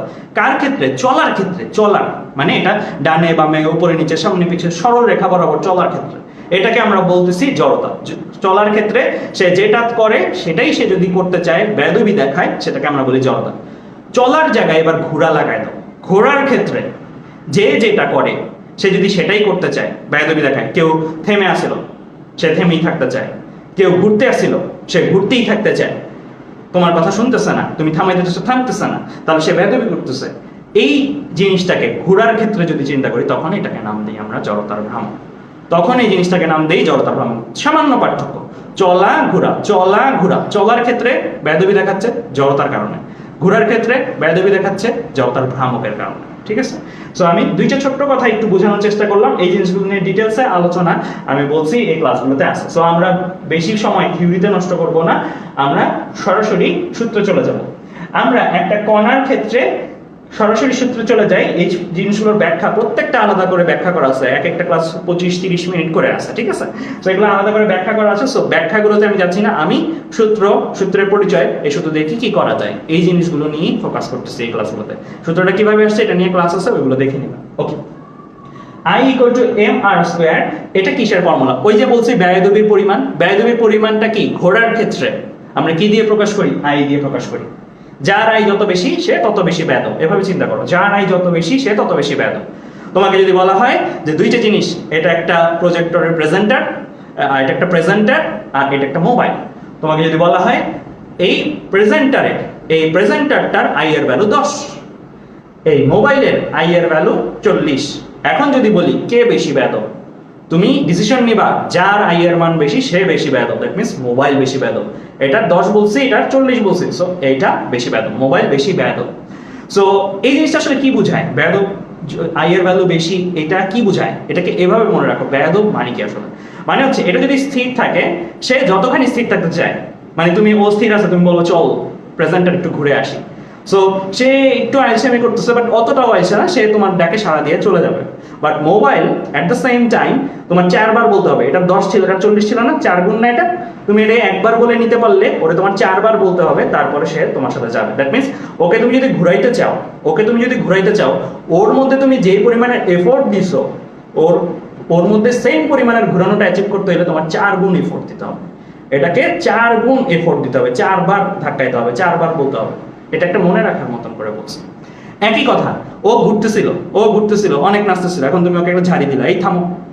তখন ও যে থামবে, এই থামাটা যেই পরিমাণের তার টেন্ডেন্সি যে আচ্ছা আমাকে তো বলছে আমি থেমে যাই, ওর মধ্যে যে এই গিলটি ফিল হওয়াটা, ওর মধ্যে কিন্তু এই গিলটি ফিল হওয়াটা নেই। কারণ কি? ও ব্যাধ, কারণ ওর আয়ের ভ্যালু বেশি। ও যদি ঘুরতে থাকে, ওকে যদি থামতে বলো বা থামানোর জন্য তুমি ধরো, ও দেখবা কি থামতে চাচ্ছে না, ও দেখবা কি থামতে চাচ্ছে না। কার তুলনায় থামতে চাচ্ছে না? ওর তুলনায়। সো কেন? ওর আই এর ভ্যালু বেশি। সো আই একটা মেজারমেন্ট, যেটার মাধ্যমে বলতে পারো বস্তুর ক্ষেত্রে বেয়াদবি আমরা কাউন্ট করি। আমি তো বলতে পারি যে আমার ওই ছাত্রটা বেয়াদব, ওই ছাত্রটা বেয়াদব, কিন্তু কে কতখানি বেয়াদব হিসাব আছে। বেয়াদবি ইকুয়াল টু 10, বেয়াদবি ইকুয়াল টু 5 হিসাব নাই, বাট বস্তুর ক্ষেত্রে হিসাবটা আছে। বস্তুর ক্ষেত্রে হিসাবটা হচ্ছে জড়তার ভ্রামক যদি ঘোরার ক্ষেত্রে চিন্তা করো, আর জড়তা যদি চলার ক্ষেত্রে চিন্তা করো। ওকে, সো আই একটা ভ্যালু, যে ভ্যালুর মাধ্যমে আমরা ফিল করতে পারি ও আচ্ছা আই বেশি, তার মানে ওকে ঘুরানো কষ্ট, স্থির থেকে ঘুরানো কষ্ট, ঘুরানো থেকে থামানো কষ্ট। ঠিক আছে, আই বেশি মানে কি স্থির থেকে ঘুরানো কষ্ট, ঘুরানো থেকে থামানো কষ্ট। সো আই এর ফর্মুলাতে চলে যাবে এবার। আমরা তো আই এর ভ্যালুটা কি মিন করে সেটা বুঝে নেব, ফর্মুলা চলে যাবে।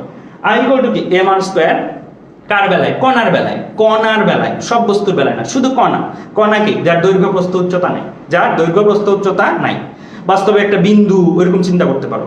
সো কণার বেলায় এই ফর্মুলাটা হচ্ছে I equal to M R square. কণার ভর বসাবা, আর কি বসাবা? কণাটাকে তুমি ঘুরাচ্ছ, ঘুরাইলে অবশ্যই একটা কেন্দ্রবিন্দু লাগবে, একটা কেন্দ্রবিন্দুর সাপেক্ষে ঘুরাইতে হবে। তো এই যে কণা, এই কণাটাকে তুমি ঘুরাচ্ছ, একটা কেন্দ্রবিন্দু লাগবে, এই কেন্দ্রবিন্দুর সাপেক্ষে তুমি ঘুরাচ্ছ, যার সাপেক্ষে, যেই কেন্দ্রবিন্দুর সাপেক্ষে ঘুরাচ্ছ সেটাকে নাম দেওয়া হয় ঘূর্ণন বিন্দু। অথবা একটা লাঠির মাধ্যমে বেঁধে ঘুরাইতে পারো, যে লাঠির মাধ্যমে বেঁধে ঘুরাচ্ছ তুমি সেটাকে বলা যায় ঘূর্ণন অক্ষ। সো ঘূর্ণন বিন্দু বা ঘূর্ণন অক্ষ। তো তুমি এই কণাটার বেধবি পরিমাণ মাপতে চাও, তাহলে তুমি কি করবা? এই কণার ভর বসাবা, এই কণা এই যার সাপেক্ষে ঘুরতেছে তার সাথে যে দূরত্ব মানে ব্যাসার্ধ, সহজ কথা ঘুরাচ্ছ মানে কি একটা ব্যাসার্ধতে ঘুরবে, যে ব্যাসার্ধ সেই ব্যাসার্ধ স্কয়ার করবা। সো ভর ইনটু ব্যাসার্ধ স্কয়ার, এই দুটো যদি গুণ করো তাহলে তুমি আই এর ভ্যালু পেয়ে যাবে। এই কণার বেলায় আই এর ভ্যালু পেয়ে যাবে। আরেকটা কণা নিয়ে আসলা, আরেকটা কণার ক্ষেত্রেও এরকম সেম m ইনটু আর স্কয়ার দিয়ে আই এর ভ্যালু পেয়ে যাবে। দেন একটা ভ্যালু বেশি, একটা ভ্যালু কম। তুমি তো জানো ভ্যালু বেশি হওয়া কি বোঝায়, ভ্যালু কম হওয়া কি বোঝায়। আচ্ছা, so I equal to M R square, প্রত্যেকটা জিনিসের পরিচয় এখানে দেওয়া আছে। আই জড়তার ভ্রামক, এম কণার ভর, আর ঘূর্ণন বিন্দু বা ঘূর্ণন অক্ষ থেকে দূরত্ব। ওকে, এটা গেল কণার বেলা। কিন্তু আমাদের চারপাশে কি সব কণা? আমাদের কণা ছাড়াও তো একটা বস্তু থাকে, রাইট? বস্তু, আমরা তো সরাসরি কণাকে ঘুরাই না, আমরা ঘুরাই কি একটা বস্তুকে, বস্তুর মধ্যে অসংখ্য কণা থাকে, তাই না? সো বস্তুর বেলায় এই জিনিসটা কি, এটা বলার আগে যে একটা ইম্পর্টেন্ট লাইন আসছে, এই লাইনটা একটু বলি। রৈখিক গতিতে ভর যে জিনিসটা করে, মানে জড়তা যে জিনিসটা করে, কৌণিক গতিতে জড়তার ভ্রামক সেই একই জিনিসটা করে। ভারী বেশি মানে কি বেধব বেশি, তেমনি এখানে জড়তার ভ্রামক বেশি মানে কি বেধব বেশি। সো এটা একটু মাথায় রাখবা। আই আর এম প্যারালাল রাশি, রৈখিক আর কৌণিকের বেলায়, মানে ঘোরা আর চলার বেলায়। ওকে, এবার আমরা চলে আসি যে একটা বস্তু, আগেরটা ছিল কণা, কোনো দৈর্ঘ্য ছিল না, প্রস্থ ছিল না, উচ্চতা ছিল না। এখন একটা দৈর্ঘ্য, প্রস্থ, উচ্চতা আছে। এদের জন্য যখন তুমি বেধবি মানে আই এর পরিমাণ বের করবা ঘোরার বেলায়, তখন সেটা বের করার জন্য উপায় হচ্ছে তুমি প্রত্যেকটা কণার কাছে চলে যাও, প্রথম কণার ভর নাও, প্রথম কণার যে সাপেক্ষে ঘুরাচ্ছ, এখানে একটা লাঠি ঢুকায় লাঠিটা ঘুরাচ্ছ, বস্তুটা ঘুরবে। হ্যাঁ, সো প্রথম কণার ভর নিলা, এটা ধরো প্রথম কণা, প্রথম কণাটা যে লাঠির সাপেক্ষে ঘুরাচ্ছ সেই লাঠি থেকে দূরত্ব মানে ব্যাসার্ধ নিলা, প্রথম কণাতে এরকম একটা ব্যাসার্ধতে ঘুরবে। সো m1 r1, প্রথম কণার ভর, প্রথম কণার ব্যাসার্ধ গুণ করলা m1 r1 স্কয়ার। দ্বিতীয় কণার ভর, দ্বিতীয় কণার ব্যাসার্ধ নিলা m2 r2 স্কয়ার, গুণ করে যোগ করলাম। একই ভাবে চলতেই আসো, লক্ষ লক্ষ কণা আছে, কোটি কোটি কণা আছে, কোটি কোটি কণার ক্ষেত্রে m r square, m r square, m r square বের করে করে করে করে যোগ করলো। যোগ করলে তুমি যারে পাবা, যেই অ্যামাউন্টটা পাবা, যেই মানটা পাবা, সেই মানটা হচ্ছে কি এই বস্তুটার, এই বস্তুটার ক্ষেত্রে জড়তার ভ্রামক, এই বস্তুটার ক্ষেত্রে বেধবির পরিমাণ। যদি বেশি আসে তুমি চিন্তা করবো ও আচ্ছা, তার মানে এই বস্তুটাকে স্থির থেকে ঘোরানোটা কষ্ট। আর যদি এইভাবে চিন্তা করতে পারো, বেশি আসছে আই এর মান, স্থির থেকে ঘোরানো যেমন কষ্ট, ঘুরতেছে ঘোরা থেকে থামানোটাও কষ্ট। ওকে, সো এটা হচ্ছে কি আই এর ভ্যালু সিগনিফিক্যান্স। সো আই এর ভ্যালু কম আসলে বুঝবো উল্টাটা। তো আমরা যেহেতু দেখলাম যে আমার বস্তুর ক্ষেত্রে জড়তার ভ্রামক বের করার উপায় হচ্ছে প্রত্যেকটা কণার জন্য আলাদা আলাদা করে m বের করব, প্রত্যেকটা কণার জন্য আলাদা আলাদা করে ব্যাসার্ধ বের করব, তারপরে আমরা m r square m r square m r square করে যোগ করব। এটা কি পরীক্ষা হলে বসে করা সম্ভব? সম্ভব না। তোমার মোবাইলটা আছে হাতে, তোমার মোবাইলের ক্ষেত্রে তুমি জড়তার ভ্রামক বের করতে যদি বলি, তোমার মোবাইলে কত কণা আছে, তুমি কি এটা বের করতে পারবা? জীবন চলে যাবে, বের করাটা টাফ হয়ে যাবে, তাই না? সো আমাদের কি করতে হবে, একটা অল্টারনেট ওয়ে বের করতে হবে, যেটা আমি অল্প সময়ে বের করতে পারি। সেই অল্টারনেট ওয়েটা আমরা এখন ক্রিয়েট করব। বেসিক ফর্মুলা হচ্ছে এটা। উপায় উচিত ছিল সকল কণার ভর, সকল কণার r স্কয়ার গুণ করে যোগ করা। তারপরে যেটা আসতো সেটাই হয়তো বস্তুর জড়তার ভ্রামক। এটা উচিত ছিল, বাট এটা সময় সাপেক্ষ। সো আমরা যেটা করব, একটা অল্টারনেট থিওরি শিখবো। সেটা কি? এই বস্তুটাকে কল্পনায় কল্পনায় চেপে চারদিক দিয়ে আমি একটা কম্প্রেসর বা একটা মেশিন দিয়ে চাপলাম, চারদিক দিয়ে চেপে একটা কণায় নিয়ে আসলাম, মানে এমন একটা ছোট্ট জিনিসে পরিণত করলাম চাপ দিয়ে চারপাশ থেকে, যে সে এখন দৈর্ঘ্য নাই, প্রস্থ নাই, উচ্চতা নাই, মানে কণায় রূপান্তরিত হয়েছে।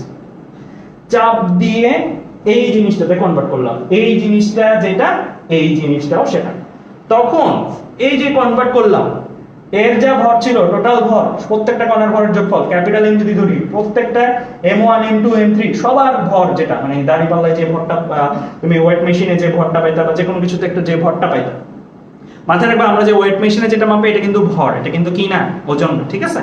আচ্ছা, তো আমরা যেই ভরটা পাইতাম, এই ভরটা আর এই ছোট্ট জিনিসটার ভরটা কিন্তু একই। আমি কিন্তু বলছি চাইপে ছোট করবা, কিন্তু আমি বলি নাই কাইটে টুকরা করবা, দুটো কিন্তু ভিন্ন জিনিস। কেটে টুকরা করলে কি কণা লস হবে, কিছু কণা হারায় যাবে, বাট এখানে কিন্তু কোনো কণা হারাচ্ছে না, সকল কণা কিন্তু প্রিজার্ভড, ঠিক আছে? এখানে যা কণা আছে এখানে সেই কণা আছে, বাট ছোট হয়ে একটা কণার আকার ধারণ করছে সবাই মিলে। ওকে, তার মানে ওর যা ভর, ওর ভর যদি ক্যাপিটাল এম হয় সবারটা মিলে, ওই ছোট্ট জিনিসটা এর ভরও ক্যাপিটাল এম। ওর একটা জড়তার ভ্রামক হিসাব করে আসতো না, ওই যে লং ওয়েতে সবার ভর সবার ব্যাসার্ধ স্কয়ার করে একটা মান আসতো, তো সময় লাগতো বাট আসতো তো একটা মান। ওই মানটা ধরো গাইবী ভাবে তুমি পেয়ে গেছো, ওই মানটা ধরো তুমি গাইবী ভাবে পেয়ে গেছো, কেউ তোমাকে করে দিয়ে গেছে, স্বপ্নে এসে বলে দিয়ে গেছে এই মানটা, সবচেয়ে এই মানটা বলে দিয়ে গেছে। এই মানটা আর টোটাল ভরটা তুমি জানো না, টোটাল ভরটা তো জানো, টোটাল ভরটা তো মাপা ইজি, তাই না? জড়তার ভ্রামকটা মাপার সময় সাপেক্ষ, বাট ভর মাপা তো টোটালটা ইজি। সো এইটা ধরো তুমি ম্যানুয়ালি করলে, আলাদা আলাদা আলাদা আলাদা করে যোগ করে করলে যে মানটা আসছে সেটা ধরো তুমি পেয়ে গেছো, আর এই টোটালটার ভর তুমি জানো। এখন তুমি গাইবী ভাবে পাওয়া সেই আই, মানে ম্যানুয়ালি করলে যে আইটা আসতো সেই আই ইকুয়াল টু দিয়ে এম কে স্কয়ার যদি দাও, এম কি টোটাল ভর, এখানে আর স্কয়ার দেওয়া উচিত ছিল, আর স্কয়ারের জায়গায় ঠিক কণার জন্য যে সূত্র সেই সূত্রই, জাস্ট আর কে তুমি প্রতিস্থাপন করলা কি দিয়ে, কে দিয়ে। ওই আই জানো তুমি গাইবী ভাবে, এম তুমি ওয়েট মেশিন থেকে জানো, কে তুমি হিসাব করতে পারতা না, I equal to M K square সূত্র লিখলে কে তুমি হিসাব করতে পারতা না, কে হিসাব করতে পারতা। এই কেটা কি আমরা নাম দেই শুধু ব্যাসার্ধ না, নাম দেই চক্রগতির ব্যাসার্ধ, নাম দেই চক্রগতির ব্যাসার্ধ। তাহলে কি কি করলাম একটু সামারি করি। বস্তু ছিল, বস্তুর এটা মাপা সময় সাপেক্ষ ছিল, ধরে নিলাম এই মানটা আমরা মাপছি, সামহাও এই মানটা আমরা মাপছি, কারণ পরীক্ষা হলে তোমাকে এইভাবে মাপতে দিলে পরীক্ষা শেষ হয়ে যাবে, বাট তুমি একটা মানও বের করতে পারবে না, কারণ অনেক সময় লাগবে। এই মানটা সামহাও তোমার দিয়ে মাপাইতে চায় বা তুমি মেপে পাইছো, ইকুয়াল টু দিয়ে এম কে স্কয়ার, কে হচ্ছে ওই রাশি যে এই বস্তুটাকে চেপে কণায় রূপান্তর করলে, কনভার্টেড কণা, এই কনভার্টেড কণাটাকে যত ব্যাসার্ধে রাখলে এই কণাটার যেই জড়তার ভ্রামক দিত, এই জড়তার ভ্রামকটা এখানে ম্যানুয়ালি করলে সেই একই জড়তার ভ্রামক হতো। তাহলে অ্যাকচুয়ালি কি এই কণার জড়তার ভ্রামক মাপা যে কথা, এই কণার জড়তার ভ্রামক কে দূরত্বে মাপা একই কথা। পরীক্ষা হলে তোমাকে এইটা করতে দিবে আর বলবে বস্তুর জড়তার ভ্রামক বের করো। এই সূত্রটা কার জন্য না, বস্তুর জন্য ছিল না, কিন্তু আমরা কি করছি, কল্পনা করছি যে আচ্ছা চিন্তা করি না, যেহেতু পরীক্ষা হলে আমরা বের করতে পারবো না, এটা ম্যানুয়ালি সময় লাগবে, চিন্তা করি না, এটাকে চেপে কণায় করলাম, কণায় নিলাম, কণা আসলো আমার, এই কণাটাকে এমন একটা দূরত্ব স্থাপন করব যে দূরত্ব স্থাপন করলে ওই কণাটা যে জড়তার ভ্রামকটা দিবে, এই বস্তুটা ম্যানুয়ালি করলেও সেই জড়তার ভ্রামক দিত। তাহলে ওই কে এর নামই হচ্ছে কি, চক্রগতির ব্যাসার্ধ। ওই কে এর নামই হচ্ছে কি, চক্রগতির ব্যাসার্ধ। পরীক্ষা হলে তোমাকে এই আই বের করতে দিবে, এইভাবে না, দিবে এম দিয়ে দিয়ে কে দিয়ে দিয়ে, মানে তোমাকে বস্তুর জড়তার ভ্রামক বের করতে দিবে, বলবে বস্তুর ভর এত, বস্তুর চক্রগতির ব্যাসার্ধ তো। বস্তু কথা বললে ব্যাসার্ধ বলবে না, বস্তুর কথা বললে ব্যাসার্ধ বলবে না, কারণ এক এক কণার এক এক ব্যাসার্ধ, R1 R2 R3 এক এক কণার এক এক ব্যাসার্ধ। বস্তুর কথাটা বললে তখন বলবে চক্রগতির ব্যাসার্ধ। তার মানে বস্তুকে চেপে কণায় রূপান্তরিত করা হয়েছে, ওই কণাটাকে এমন একটা ডিসটেন্সে রাখা হয়েছে যে ডিসটেন্সটাকে চক্রগতির ব্যাসার্ধ বলতেছি। ওই ডিসটেন্সটার স্পেশালিটি কি, ওই ডিসটেন্সে রাখলে যে কণার জড়তার ভ্রামকটা পাওয়া যেত, বস্তু থেকে রূপান্তরিত কণার যে জড়তার ভ্রামকটা পাওয়া যেত, ওইটা বস্তুটা থেকে ম্যানুয়ালি করলেও সেটাই পাওয়া যেত। সো এটাতে ভাষাগত স্লাইটলি একটা কি আছে, পরিবর্তন আছে। সো চক্রগতির ব্যাসার্ধ কার ক্ষেত্রে হয়, কণার ক্ষেত্রে না বস্তুর ক্ষেত্রে? বস্তুর ক্ষেত্রে।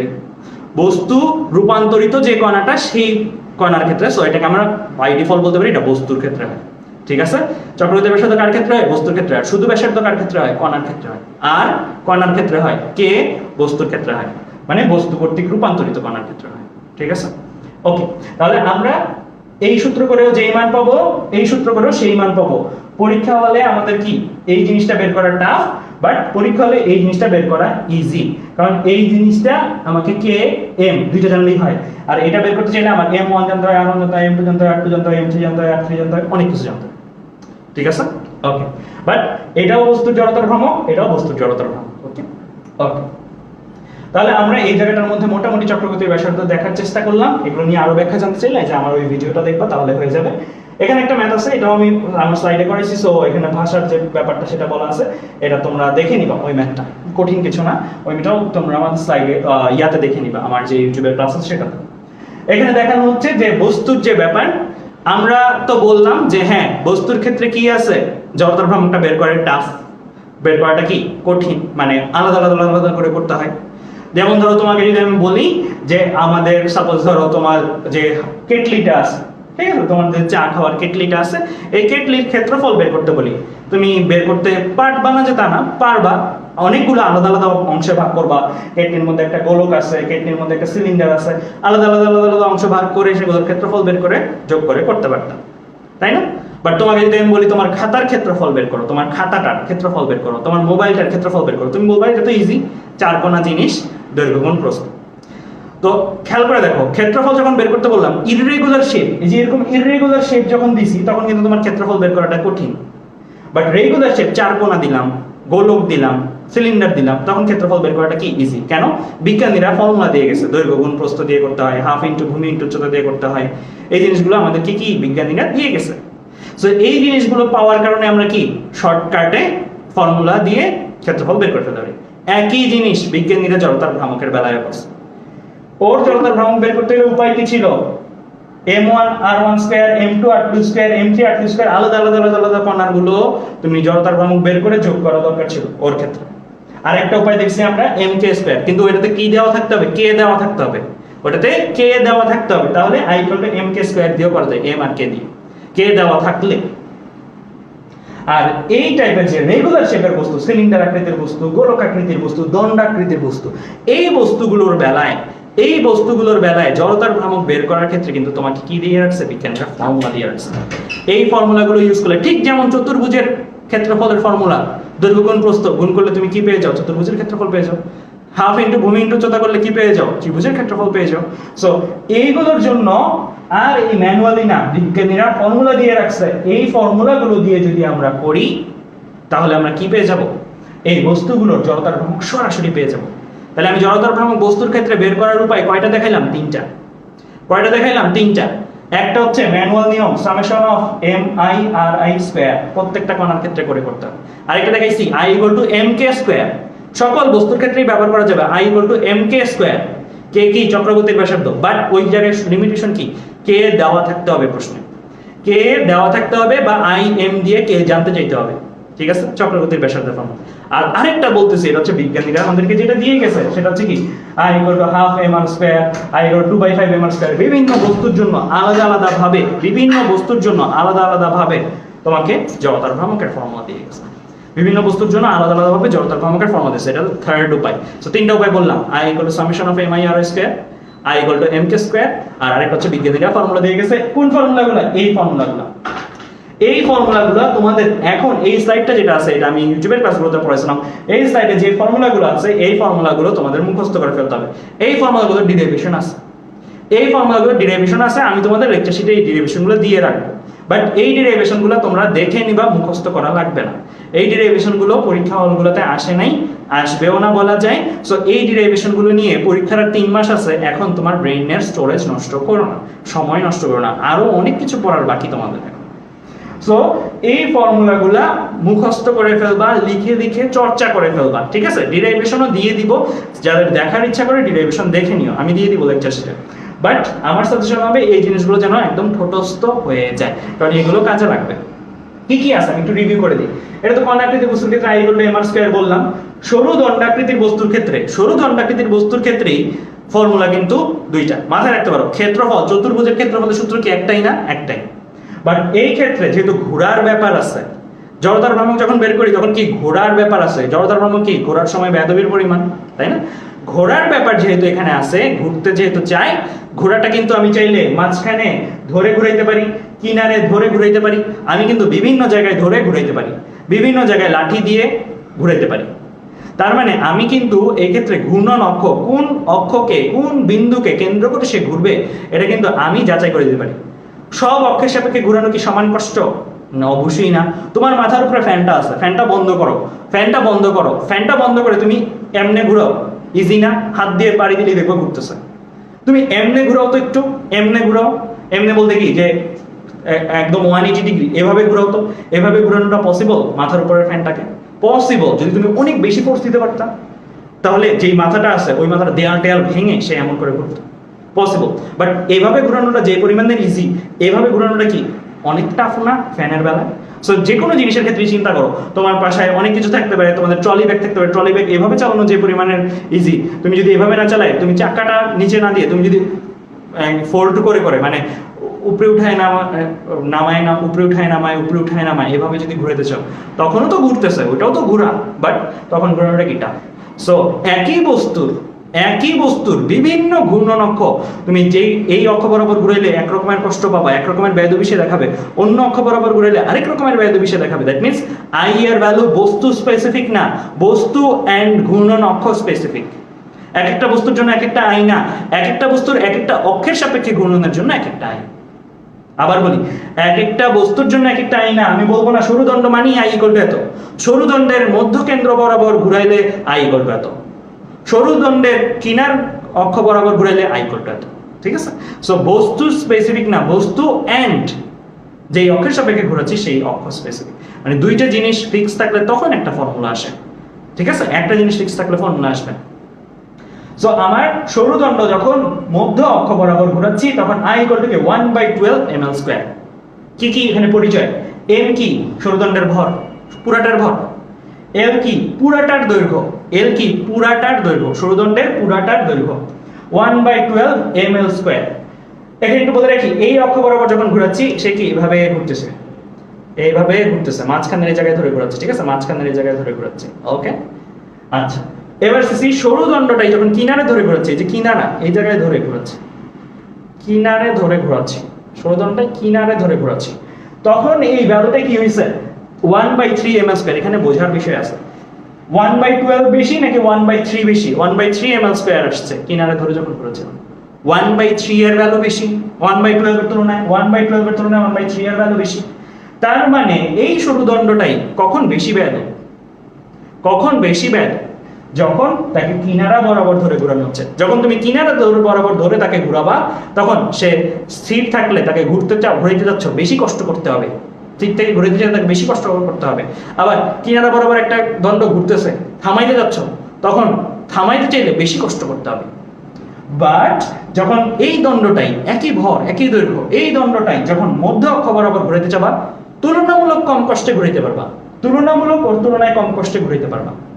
আবার মধ্য অক্ষ বরাবর ঘুরতেছে, থামাইতে চাও, তুলনামূলক কম কষ্টে, ওর সময় থামাইতে যে কষ্ট লাগতো ওর সময় থামাইতে তুলনামূলক কম কষ্ট লাগতো। কিভাবে বললাম এই কথাগুলো? আই এর ভ্যালু দেখি, ml স্কয়ার দুই জায়গায় একই, এক জায়গায় 1/12 এক জায়গায় 1/3, 1/3 বড়, আই বড়, বেদবি বেশি। থামা থেকে ঘোরানো কষ্ট, ঘোরানো থেকে থামানো কষ্ট, থামা থেকে ঘোরানো কষ্ট, ঘোরানো থেকে থামানো কষ্ট। সো ভ্যালুগুলোর সিগনিফিকেন্সটা বুঝতে হবে। সো এই ভ্যালুগুলো কিন্তু মনে রাখতে হবে, কারণ মাঝখান বরাবর একটা স্কেলকে ঘোরাও, তুলনামূলক আরাম, মাঝখান বরাবর একটা স্কেল ঘুরতেছে, থামাও, তুলনামূলক আরাম। কিনার বরাবর একটা স্কেলকে ঘোরাও, তুলনামূলক কষ্ট। কিনার বরাবর একটা স্কেল ঘুরতেছে, থামাইতে চাও, তুলনামূলক কষ্ট। যদি বলে কোন জায়গায় ঘোরানো অধিক সহজতর, কোন অবস্থায় ঘোরানো অধিক সহজতর, উত্তর হবে কি এটা? উত্তর হবে কি এটা? মধ্য বরাবর অক্ষ থাকলে ঘোরানো অধিক সহজতর, কারণ এই ক্ষেত্রে ব্যয়দবি সে কম করে। আচ্ছা, তো একই কথা আমি এই জায়গাটার মধ্যে দেখি, রিং আকৃতির বস্তু I equal two m1 square. তারপর নিরেট বৃত্তাকৃতির বস্তু, এটা হচ্ছে একটা তল, একটা বৃত্ত, জাস্ট একটা স্লাইস। সো নিরেট বৃত্তাকৃতির বস্তু হাফ mr স্কয়ার। তারপর নিরেট গোলকাকৃতির বস্তু, নিরেট গোলকাকৃতির বস্তুর ক্ষেত্রে 2/5 mr স্কয়ার। আবার একটু আগে ছিল এখানে, খেয়াল করো, এটা নিরেট গোলক না, এটা হচ্ছে ফাঁপা, এটা হচ্ছে নিরেট, ঠিক আছে? এটা জালি দেওয়া আছে বোঝানোর জন্য যে ভেতরে আসলে কি, এটা দেখানোর জন্য। এটা কিন্তু আসলে ভরাট, ঠিক আছে? নিরেট গোলাকৃতি 2/5 mm², নিচে ফাঁপা থাকলে 2/3 mm²।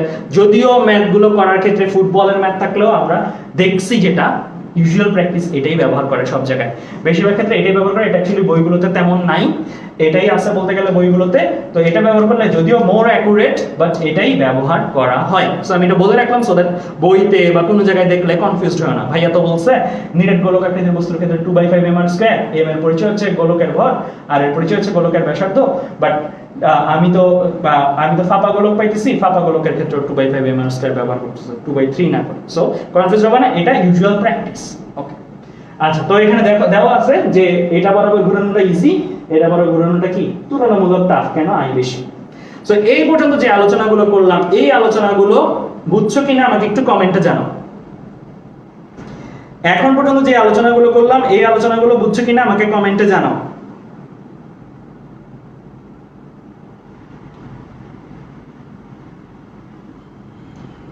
এই আলোচনাগুলো বুঝছো কিনা কমেন্টে জানাও।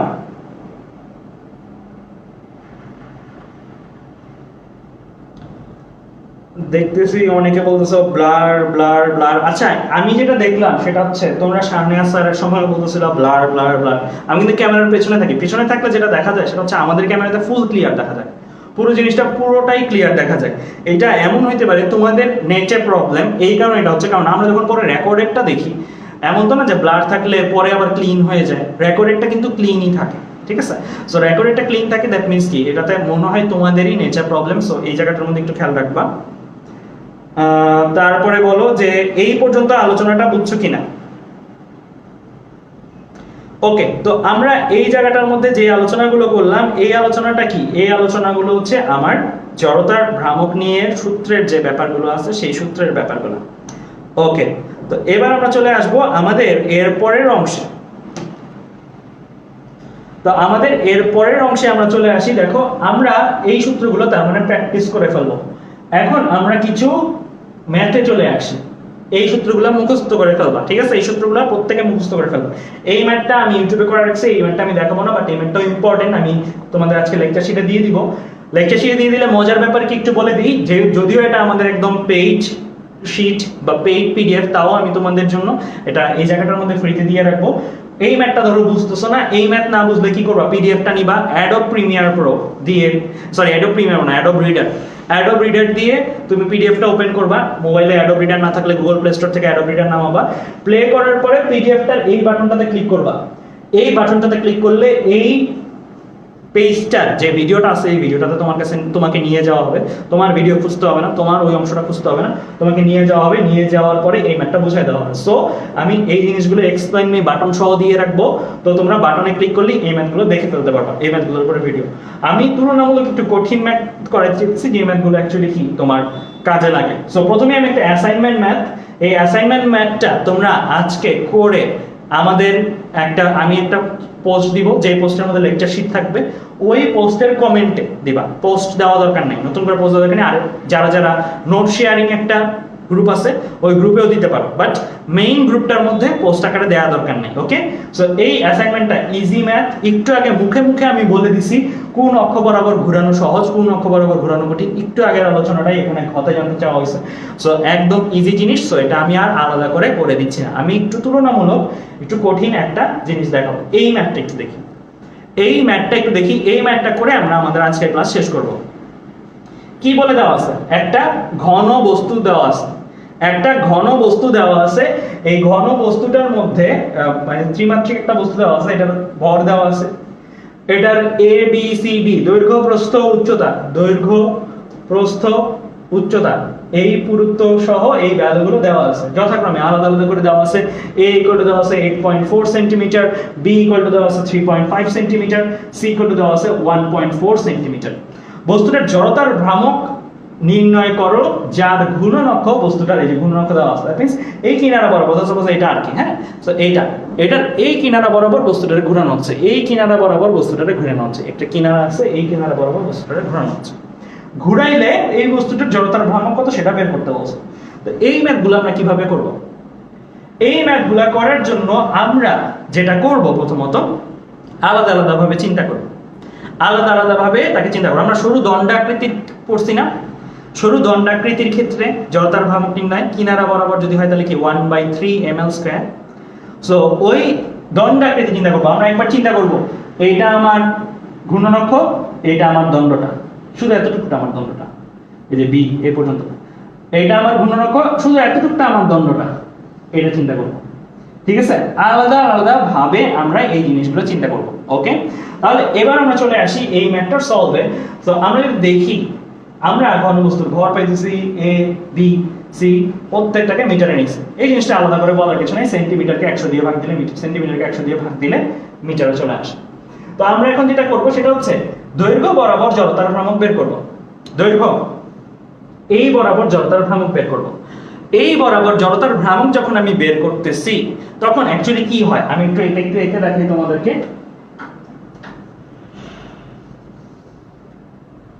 আমরা এখন যেটা করতেছি সেটা হচ্ছে এই বরাবর, এটা ধরো আমার ঘূর্ণনক্ষ, আমরা এই বরাবর এ, শুধু এই বরাবর দণ্ডটা চিন্তা করছি, এই বরাবর দণ্ডটা চিন্তা করছি, এটা হচ্ছে আমার এ এর ভ্যালুটা। ওকে, এটা আমার এ এর ভ্যালু। সো এখন সে ধরো ঘুরবে, এখন সে ধরো এইদিকে বা এইদিকে ঘুরবে। সো এখন সে যদি ঘুরে এই জায়গাটার মধ্যে, আমি এটাকে কালার দিয়ে দিই, সো এটাকে ভিন্ন কালার দিয়ে দিই। সো এই বরাবর সে যদি ঘুরে, তাহলে আমার কাছে জানতে চাওয়া হয়েছে কি এই বরাবর ঘুরলে আমার জড়তার ভ্রামক কত। সো এটা আমি বের করতে পারি ফর্মুলা দিয়ে, আমি একটু দেখাই টেনে। তো এটা আমরা ফর্মুলা দিয়ে বের করতে পারি। তো এটা আমরা বের করতে পারি easy formula, I A equal to M L square by 3 ছিল না, কিনারা বরাবর থাকলে কি ছিল, এম এল স্কয়ার বাই 3 ছিল। সো আমার এই জায়গাটার মধ্যে তাহলে আমরা কিন্তু M L square by M A square by 3 বলতে পারি। এ কত দেওয়া আছে, দিলাম বাই 3 দিলাম, দিয়ে আমি ভ্যালুটা ক্যালকুলেট করছি, কত আসছে 4.045 into 10 to the power -4 kg metre square. কি কি গুণ করছি আমি, ভর দেওয়া ছিল, ভর নিলাম, এ শুধু এ, আমি শুধু এ এর প্রান্তটা চিন্তা করছি, এ এর প্রান্তটা চিন্তা করে এর যে দৈর্ঘ্যটা, শুধু দৈর্ঘ্যটা নিছি, দৈর্ঘ্য স্কয়ার বাই 3 হচ্ছে আমার ফর্মুলা। কারণ কিনারা বরাবর ঘুরাইলে কোন একটা দণ্ডকে কি হয়, এম এল স্কয়ার বাই 3 হয়। এম এর ভ্যালু এল এর জায়গায় এ বসাইছি, বাই 3 দিছি, ভ্যালু হিসাব করছি আসছে 4.045 into 10 to the power -4 kg metre square. এখন আমরা একই ভাবে একটা কাজ করব, এখন আমরা কি করব, এখন আমরা দৈর্ঘ্য বরাবর জিনিসটাকে ঘোরাবো। সো এখন প্রস্থ বরাবর জিনিসটাকে ঘোরাবো, আমরা দৈর্ঘ্য বরাবর ঘুরাই, এখন প্রস্থ বরাবর ঘোরাবো। প্রস্থ বরাবর যখন ঘোরাচ্ছি তখন দেখো কি করতেছি, তখন আমি দেখাই তোমাদেরকে কি করতেছি। তো তখন আমি কি করতেছি, আমি একই আমাদের ঘূর্ণনক্ষ আছে, এখন আমরা বি বরাবর, বি কি এই বরাবর আছে, হ্যাঁ। সো এখন আমরা বস্তুটাকে চিন্তা করব, বস্তুটা এই বরাবর আছে, শুধু বি পরিমাণ, এই দৈর্ঘ্যটা কত, এই দৈর্ঘ্যটা শুধু বি পরিমাণ, এই দৈর্ঘ্যটা হচ্ছে আমার বি পরিমাণ। সো এখন সে ধরো এইভাবে ঘুরবে, এখন সে ধরো বস্তুটা এইভাবে ঘুরবে, এখন বস্তুটা শুধু এই মাথাটা আমরা চিন্তা করতেছি। ওকে, তো বস্তুটার এই মাথাটা আমরা চিন্তা করতেছি, এটা বস্তুটা আছে। ওকে, তো এখন যখন আমরা করব, এখন আবারও I equal to ml square by 3 নিব। সো l হিসেবে এখন ইউজ করব কাকে, b কে। এখন l হিসেবে ইউজ করব কাকে, b কে।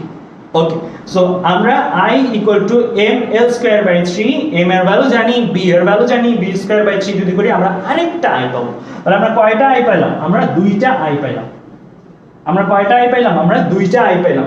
দৈর্ঘ্য বরাবর হিসাব করে পাইছি m a স্কয়ার বাই 3, প্রস্থ বরাবর হিসাব করে পাইছি m b square by 3, value হিসাব করে আসছে, m এর ভ্যালু জানি, b এর ভ্যালু জানি, 7.02 into 10 to the power -5 kg metre square. এখন এই জায়গাটার মধ্যে এখন একটা ইম্পর্টেন্ট জিনিস আছে, যে জিনিসটা আমি তোমাদেরকে একটু দেখাবো। এই জিনিসটা ইম্পর্টেন্ট, আরেকটা জিনিস বাকি রয়েছে, তাই না, সি। তো আমরা যদি এই জায়গাটার মধ্যে চিন্তা করি যে এটা আমার ঘূর্ণনক্ষটা, এখন সি কতটুকু আছে, সি কিন্তু আমার এই রকম, রাইট, এই হাইট বরাবর, সি কিন্তু আমার এই হাইট বরাবর। ওকে, আমি হ্যাঁ, সি কিন্তু আমার এই হাইট বরাবর, ঠিক আছে, এই রকম হাইট বরাবর। এখন যখন ঘুরে, একটু খেয়াল করো, ঘোরার সংজ্ঞা কি, ঘূর্ণনের সংজ্ঞাটা কি। আমরা যখন এখান থেকে ঘোরাবো একটা বস্তুকে, তখন দৈর্ঘ্য বরাবর তো বুঝলাম এইভাবে ঘুরে, একটা জিনিস আটকানো আছে, একটা মাথা আটকানো আছে, একটা মাথা আটকানো আছে, তারপরে সে ঘুরতেছে। প্রস্থ বরাবর যখন ঘুরে, একটা মাথা আটকানো আছে, তারপরে সে ঘুরতেছে। বাট যখন সি বরাবর পুরুত্ব বরাবর ঘূর্ণন ছিল, ঘূর্ণন কিন্তু একটাই, ঘূর্ণন কিন্তু একটাই, যখন এভাবে ঘুরতেছে তখন কি সে এরকম করে ঘুরতেছে, তখন কি কোনো মাথা আটকানো আছে তার? মানে তখন সে যদি ঘুরে ঘুরে আসে তার অবস্থাটা কি হবে? সে এইদিকে ঘুরে আবার এদিকে আসবে, তো তখন কি তার কোনো আটকানো কিছু আছে? আটকানো কিন্তু তখন কোনো কিছু নাই। কেন? ঘূর্ণন অক্ষ আর সি এই দুইটা কি সমান্তরাল। এই সময় যখন দৈর্ঘ্য ছিল তখন সমান্তরাল ছিল না, যখন প্রস্থ ছিল তখন সমান্তরাল ছিল না, বাট যখন সি ছিল তখন ঘূর্ণন অক্ষ আর এটা সমান্তরাল। এই সময় কি হয়? মুভমেন্ট হয়। এই সময় কি হয়? এরকম করে সে মুভ করতেছে, এরকম করে এদিকে এদিকে এদিকে সি এর মাথা আছে। এই জায়গাটার মধ্যে একটা জিনিস তোমাদের মনে রাখতে হবে যে ঘূর্ণন অক্ষটা আমাদের যেটা আছে, সেই ঘূর্ণন অক্ষটা যদি দৈর্ঘ্য হয় লাগানো আছে একটা মাথা ঘুরতেছে, প্রস্থ হয় লাগানো আছে একটা মাথা ঘুরতেছে, এই ক্ষেত্রগুলোতে জড়তার ভ্রামক আসবে। বাট যদি সমান্তরালে হয়, সমান্তরালে এখানেও সি আছে এরকম ঘুরতেছে, এখানেও সি আছে এরকম ঘুরতেছে, এখানেও সি আছে এরকম ঘুরতেছে, এই ক্ষেত্রটাতে একটা জিনিস মনে রাখতে হবে, এই ক্ষেত্রটাতে আমরা জড়তার ভ্রামক 0 পাবো। আবার বলি, এই জায়গাটা খুবই ইম্পর্টেন্ট, আমি লিখে দেখাই তাহলে তোমাদের বুঝতে সুবিধা হবে। পুরুত্ব আর ঘূর্ণন অক্ষ পরস্পর সমান্তরাল, এটা ঘূর্ণন অক্ষ, এটা পুরুত্ব, এটা দৈর্ঘ্য ছিল, এটা প্রস্থ ছিল, এটা পুরুত্ব, এই দুইটা পরস্পর সমান্তরাল যদি এমন হয়ে যায় তাহলে আমরা পুরুত্ব বরাবর জড়তার ভ্রামক আইসি ইকুয়াল টু পাবো কত? 0। পুরুত্ব বরাবর জড়তার ভ্রামক আইসি ইকুয়াল টু কত পাবো? 0। এই জিনিসটা একটু মনে রাখতে হবে তোমাদের, কারণ পুরুত্ব অ্যাকচুয়ালি কি হচ্ছে না, একটা মাথা আটকানো তারপরে ঘুরতেছে, যে এই জিনিসটা হইতেছে না। কিন্তু তুমি যদি বলো যে ভাইয়া এটা একটা ব্যাসার্ধ চিন্তা করা যায়, তাহলে কিনারের একটা বিন্দু আছে, এই দিকের একটা বিন্দু আছে, এই দিকের একটা বিন্দু আছে, এই দিকের একটা বিন্দু আছে, এইভাবে কিন্তু চিন্তা করলে হবে না। সো পুরুত্ব আর ঘূর্ণন অক্ষ এই দুটো সমান্তরাল, সমান্তরাল হলে মনে রাখতে হবে এই জিনিসটা যে জড়তার ভ্রামক আমরা পাবো না, জড়তার ভ্রামক আইসি এর ভ্যালু কত আসবে? 0। তাহলে আমরা দৈর্ঘ্য বরাবর জড়তার ভ্রামক পাইছি, প্রস্থ বরাবর জড়তার ভ্রামক পাইছি, পুরুত্ব ঘূর্ণন অক্ষের সমান্তরাল হয়ে যায়, জড়তার ভ্রামক পাবো না। না পাইলে আমার জড়তার ভ্রামকের মোট ফর্মুলা কি আসবে? IA plus IB plus IC। IA IB এর ভ্যালু আছে, IC এর ভ্যালু নাই, দুইটাকে যোগ করলাম আসলো কত? 4.7 into 10 inverse 4, 10 inverse 4 kg metre square. So এই কথাটা খুবই গুরুত্বপূর্ণ, এই কথাটা মাথায় রাখতে হবে। লম্ব অক্ষ উপপাদ্য পরের ক্লাসে পড়বো। লম্ব অক্ষ উপপাদ্য যখন পড়বো তখন কিন্তু আমরা ঘূর্ণন অক্ষই অনেকগুলা নিই, x অক্ষ বরাবর ঘূর্ণন অক্ষ, y অক্ষ বরাবর ঘূর্ণন অক্ষ, z অক্ষ বরাবর ঘূর্ণন অক্ষ। আর এখন ঘূর্ণন অক্ষ একটাই আছে, দৈর্ঘ্য একবার নিছি, প্রস্থ একবার নিছি, পুরুত্ব একবার নিছি। যদি এমন হয় ঘূর্ণন অক্ষ একটাই, বাট ঘূর্ণন অক্ষের সাথে সমান্তরালে থাকে আমার যেই বস্তুটার ঘূর্ণন অক্ষ বের করতেছে, যেই বস্তুটা জড়তার ভ্রামক বের করতেছে, সেই বস্তুটার কোনো একটা সারফেস বা কোনো একটা ধার, তাহলে সেই ধারের কোনো কি থাকবে না, সেই ধারের কোনো জড়তার ভ্রামক থাকবে না। তো এই জায়গাটা একটু খেয়াল রাখতে হবে তোমাদের। তাহলে আশা করি এই ম্যাথটা বুঝতে পারছো, এই ম্যাথগুলো কিন্তু তোমাদের পরীক্ষাগুলোর জন্য ইম্পর্টেন্ট। তাহলে আমাদের আজকের ক্লাসের মনে হয় সময় হয়ে গেছে অলরেডি, আমরা 9:19 বাজে, তোমাদের 9:30 থেকে আরেকটা ক্লাস আছে।